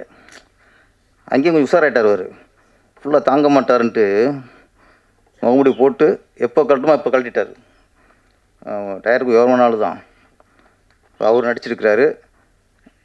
இயக்குனர் சிக்கல் ராஜேஷ். சிக்கல்னால் சொன்ன மாதிரி ஏகப்பட்ட சிக்கல் இருக்குது, நாட்டிலே ஏகப்பட்ட சிக்கல் இருக்குது. அது எப்போ கலைய போகிறோம் தெரியும். 2026 கலையும் எல்லாத்தையும் ஏகப்பட்ட சிக்கல் இருக்குது. ஆனால் சிக்கலுங்கிறது எங்கள் ஊர் நம்மளை மாதிரி தான் ஊர் பாசம் உள்ளவர். ஊர் பேரை கூட வச்சுக்கிட்டாரு. த்ரில்லர் மூவி, நல்ல கண்டென்ட். சொல்லும்போது இன்றைக்கி பெண்கள் நிலை இந்த நாட்டில் எவ்வளோ மோசமாக இருக்குது நம்ம சொல்லிக்கிருக்கோம்.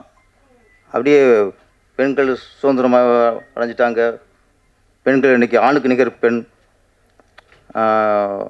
பெண்கள் இன்றைக்கி புரட்சி பெண், புதுமை பெண், நம்மளாம் சொல்லிக்கிறது தான். அப்படியே இன்றைக்கி பெண்கள் மாதிரி கேவலமான இது இல்லை. சொன்ன மாதிரி அதுக்கு கூட சொன்னார், நைட்டில் போனால் தான் சுதந்திரம்னா பகலே போக முடியல. அன்றைக்கி சொன்னாங்க, எந்த ஒரு இரவில் ஒரு பெண் நகையெல்லாம் அணிஞ்சிட்டு எப்போ தனியாக போகிறாங்களோ அன்னைக்கு சுதந்திரம்ட்டு. இன்றைக்கி நகை மட்டும் போகாது, கற்பும் போயிடும் போடுது. அதுக்கு விழிப்புணர்வு ஏற்படுத்த மாதிரி இந்த இரவின் விழிகள் நல்ல ஒரு த்ரில்லருங்கும்போது உங்களுக்கு இப்போ பிஸ்னஸ் பிரச்சனை இல்லை, அப்படியே பண்ணிடலாம். படம் வெற்றியுடைய வாழ்த்துக்கள். இன்றைக்கி எல்லோரும் பேசும்போது படத்தோட வெளியீடு, சின்ன படங்களுக்குள்ள பிரச்சனைகள், ரிலீஸில் உள்ள பிரச்சனைகள், ஆர் உதயகுமாரில் சார்லேருந்து போஸ்ட் வெங்கட் சார்லேருந்து கலைஞி மன்னன் வரைக்கும் இன்றைக்கி அதுதான் இன்றைக்கி ஒரு ஆதங்கம், ஒரு கவலை. சினிமாவில் உள்ள ஒரு பெரிய இடர்பாடு. இன்றைக்கி படம் எடுக்கிறது இன்றைக்கி பெரிய விஷயமே இல்லை, அதை ரிலீஸ் பண்ணுறது தான் பெரிய விஷயமா இருக்குது. ஒரு சின்ன படத்தை ரிலீஸ் பண்ணுறது தான் முதல் வெற்றியாக இருக்குது. இன்றைக்கி நம்ம நிறைய சொல்கிறோம், தேட்டருக்கு வர மாட்டேங்கிறாங்க, தேட்ரு கிடைக்க மாட்டேங்குது, ஷோ மாற்றி கொடுக்குறாங்க. ஆளுக்கு ஒரு ஆராய்ச்சி பண்ணிக்கிட்டு இருக்கோம்ண்ணே. ஒவ்வொருத்தரும் ஒவ்வொரு விஷயம் சொல்லிக்கிட்டு இருக்கோம். ஆனால் இது வந்து நம்ம ஒரு தேட்டருக்காரங்களை குறை சொல்லிட முடியாது, தயாரிப்பாளரும் குறை சொல்லிட முடியாது, மக்களுக்கு குறை சொல்ல முடியுமா அவங்க குறை சொல்ல முடியாது. நிறைய சின்ன படங்களை அவங்க பார்த்து மிகப்பெரிய வெற்றி அடை வச்சுருக்காங்க. எத்தனை சின்ன படம் ஓடி இருக்குது, அப்போ மக்களும் குறை சொல்ல முடியாது. இங்கே எங்கே என்ன சிக்கல், என்ன பிரச்சனை, இது ஆராய வேண்டிய விஷயமா இருக்குது. தவிர இது ஒரு குற்றச்சாட்டாக ஒரு இதை நம்ம கொடுக்குற மாதிரி இல்லை. ஆனால் ஒன்றே ஒன்று உண்மை, முன்னெல்லாம் சினிமா நல்லா இருக்கணும்னு எல்லா சினிமாவுக்கும் நினைப்போம், சினிமா நல்லா இருக்கணும் எல்லா தயாரிப்பும் நினைப்பாங்க, சினிமா நல்லா இருக்கணும் எல்லா நடிகரும் நினைப்பாங்க, சினிமா நல்லா இருக்கணும் எல்லா இயக்குனரும் நினைப்பாங்க. ஆனால் இன்றைக்கி இல்லை, நான் நல்லா இருக்கணும், என் படம் மட்டும் ஓடணும், எவன் படம் ஓடாட்டேண்ணே, என் படத்தை எல்லாத்துலேயும் போட்டு நான் வசூல் வரணும், இத்தனை கோடி வசூல் நான் சொல்லணும். ஒரு ப்ரொடியூசரு எல்லா தேட்டரும் அவர் கவர் பண்ணிடுறாரு. இன்னொரு ப்ரொடியூசருக்கு தேட்டர் வேணுமெங்கிற அவங்க கவலைப்பட்டதில்லை. அப்போ இன்றைக்கி சினிமா அழிக்கிறது சுயநலம். என் படம் ஓடினால் போதும், என் படம் ஓடினான்னு ஓடட்டேன்னு அப்படி நினச்சா நாளைக்கு கொஞ்சம் கொஞ்சமாக சினிமா அழிஞ்சு அதில் நம்மளும் அழிச்சிருவோம். யாரோ சுயநலத்தில் இருக்காங்களோ அவங்களும் அழிச்சிருவாங்க. இது இப்போ ஒரு பொது பார்வை வேணும். சினிமா நல்லா இருக்கணும்னா நடிகர்லேருந்து தயாரிப்பாளர்லேருந்து இயக்குனர்லேருந்து எல்லோரும் நினைக்கணும். அது இன்னைக்கு இல்லை. இன்னைக்கு கலைஞர் சார் சொன்ன மாதிரி ஒரு 5 வருஷத்துக்கு முன்னாடி அதுதான் சார், பெரிய ஸ்டார் படமும் 5 தேட்டர் தான். வடபழனியில் கமலா தேட்டரில் போட்டால் உதயம் தேட்டரில் போடக்கூடாது. ஏஎம் ராஜேஸ்வரி, காசி, எஸ்ஆர் பங்கஜம் இதில் ரிலீஸ் பண்ணக்கூடாது. உதயத்தில் போட்டால் கமலா, அந்த சுற்றில் இருக்க இங்கிலீஷ் பண்ணக்கூடாது. மாதிரி அங்கே அபிராமியில் போட்டால் ஆல்புட் போடக்கூடாது. தேவியில் போட்டால் இங்கே சத்தியம் போடக்கூடாது. ஒரு கட்டுப்பாடு, ஒரு ஒழுங்கு இருந்துச்சு. இப்போ பெரிய படங்கள் வந்து சென்னையில் எத்தனை தேட்டர் இருக்கோ அத்தனை தேட்டரும் அவங்க படம் தான். அதனால் அது இனிமேல் 50 நாள் 100 நாள் ஓடுறதுலாம் வாய்ப்பே இல்லை. அதனால தான் அவங்களுக்கு 3 நாள் 1 வாரம் கலெக்ஷன் முடிஞ்சு அடுத்து 2வது வாரம் பார்த்தா தேட்டரில் ஆள் இல்லை. இதில் ஒன்று என்னென்னா, இந்த விமர்சனம் பற்றி சொன்னாங்க. ஒரு காலத்தில் அப்போ தான் ஒரு இயக்குனர் படம் ரிலீஸ் ஆனாலோ, ஒரு தயாரிப்பாளர் படம் ரிலீஸ் ஆனால், அது முக்கியமாக இயக்குனர் தமிழ் ரிலீஸ் ஆகும்போது, படம் ரிலீஸ் ஆனதுக்கப்புறம் சில வாரப்பத்தியில் வர விமர்சனத்தை ரொம்ப எதிர்பார்ப்பாங்க. இந்த வாரம் வரலைன்னா அடுத்த வாரம் வரும்ட்டு அடுத்த வாரம் அந்த புக்குக்காக காத்திருப்பாங்க. அடுத்த வாரம் இல்லைன்னா 3வது வாரம் வந்து அந்த புக்குக்காக வாங்கி பார்ப்பாங்க, இந்த வாரம் படத்துக்கு விமர்சனம் வந்திருக்கான்ட்டு. 3வது வாரம் இல்லைன்னா அந்த பத்திரிக்கைக்கே இவங்க தொடர்பு கொண்டுருவாங்க, என்ன சார் படத்தோட விமர்சனம் போடலன்ட்டு. அப்போ ஒரு படம் ரிலீஸ் ஆனதுக்கப்புறம் விமர்சனத்துக்காக காத்திருந்தாங்க. ஒரு பத்திரிக்கையில் போடலாம் ஏங்குனாங்க. இன்றைக்கி சில விமர்சனங்களை கேட்கும்போது நம்புறது ஏன் அவங்களே விமர்சனம் பண்ணுறாங்கன்றிருக்கு. சார் ஒரு சில ஆட்கள் வன்மத்தை கற்கிறவங்க, வன்மத்தை வியாபாரமாக்குறவங்க ஒரு சிலர், அவங்களும் இப்போ விமர்சனம் பண்ணும்போது இந்தெல்லாம் ஏன்டா நம்ம படத்தை விமர்சனம் பண்ணுறாங்கிற கவலை இன்றைக்கி இருக்குது. விமர்சனத்தில் சில படத்தை ஓச்சுப்புறாங்க. அந்த மாதிரி ஒரு கான்ட்ரவர்சியாக வன்மத்தை கற்கிறால விமர்சனத்தை தான் இன்றைக்கி ஆடியன்ஸ் மனநிலையை நம்புது. இன்றைக்கி நல்லபடியாக விமர்சனம் பண்ணால் அவங்களுக்கு ஒரு இதாக தெரியல. திட்டணும், ஹீரோ திட்டணும், டேரக்டர் திட்டணும், இவன் மடையன், இவன் அவன் திட்டினா அது சந்தோஷமாக இருக்குது. சில மக்களுக்கு அந்த மாதிரி ஆயிட்டாங்க. இதெல்லாம் சொல்கிறேன், இதெல்லாம் சினிமா கிடைச்சி இன்றைக்கி ஒரு வீழ்ச்சிக்கு காரணம். இன்னொன்று, இந்த நேரத்தில் நம்ம சூப்பர் ஸ்டார் ரஜினி சார்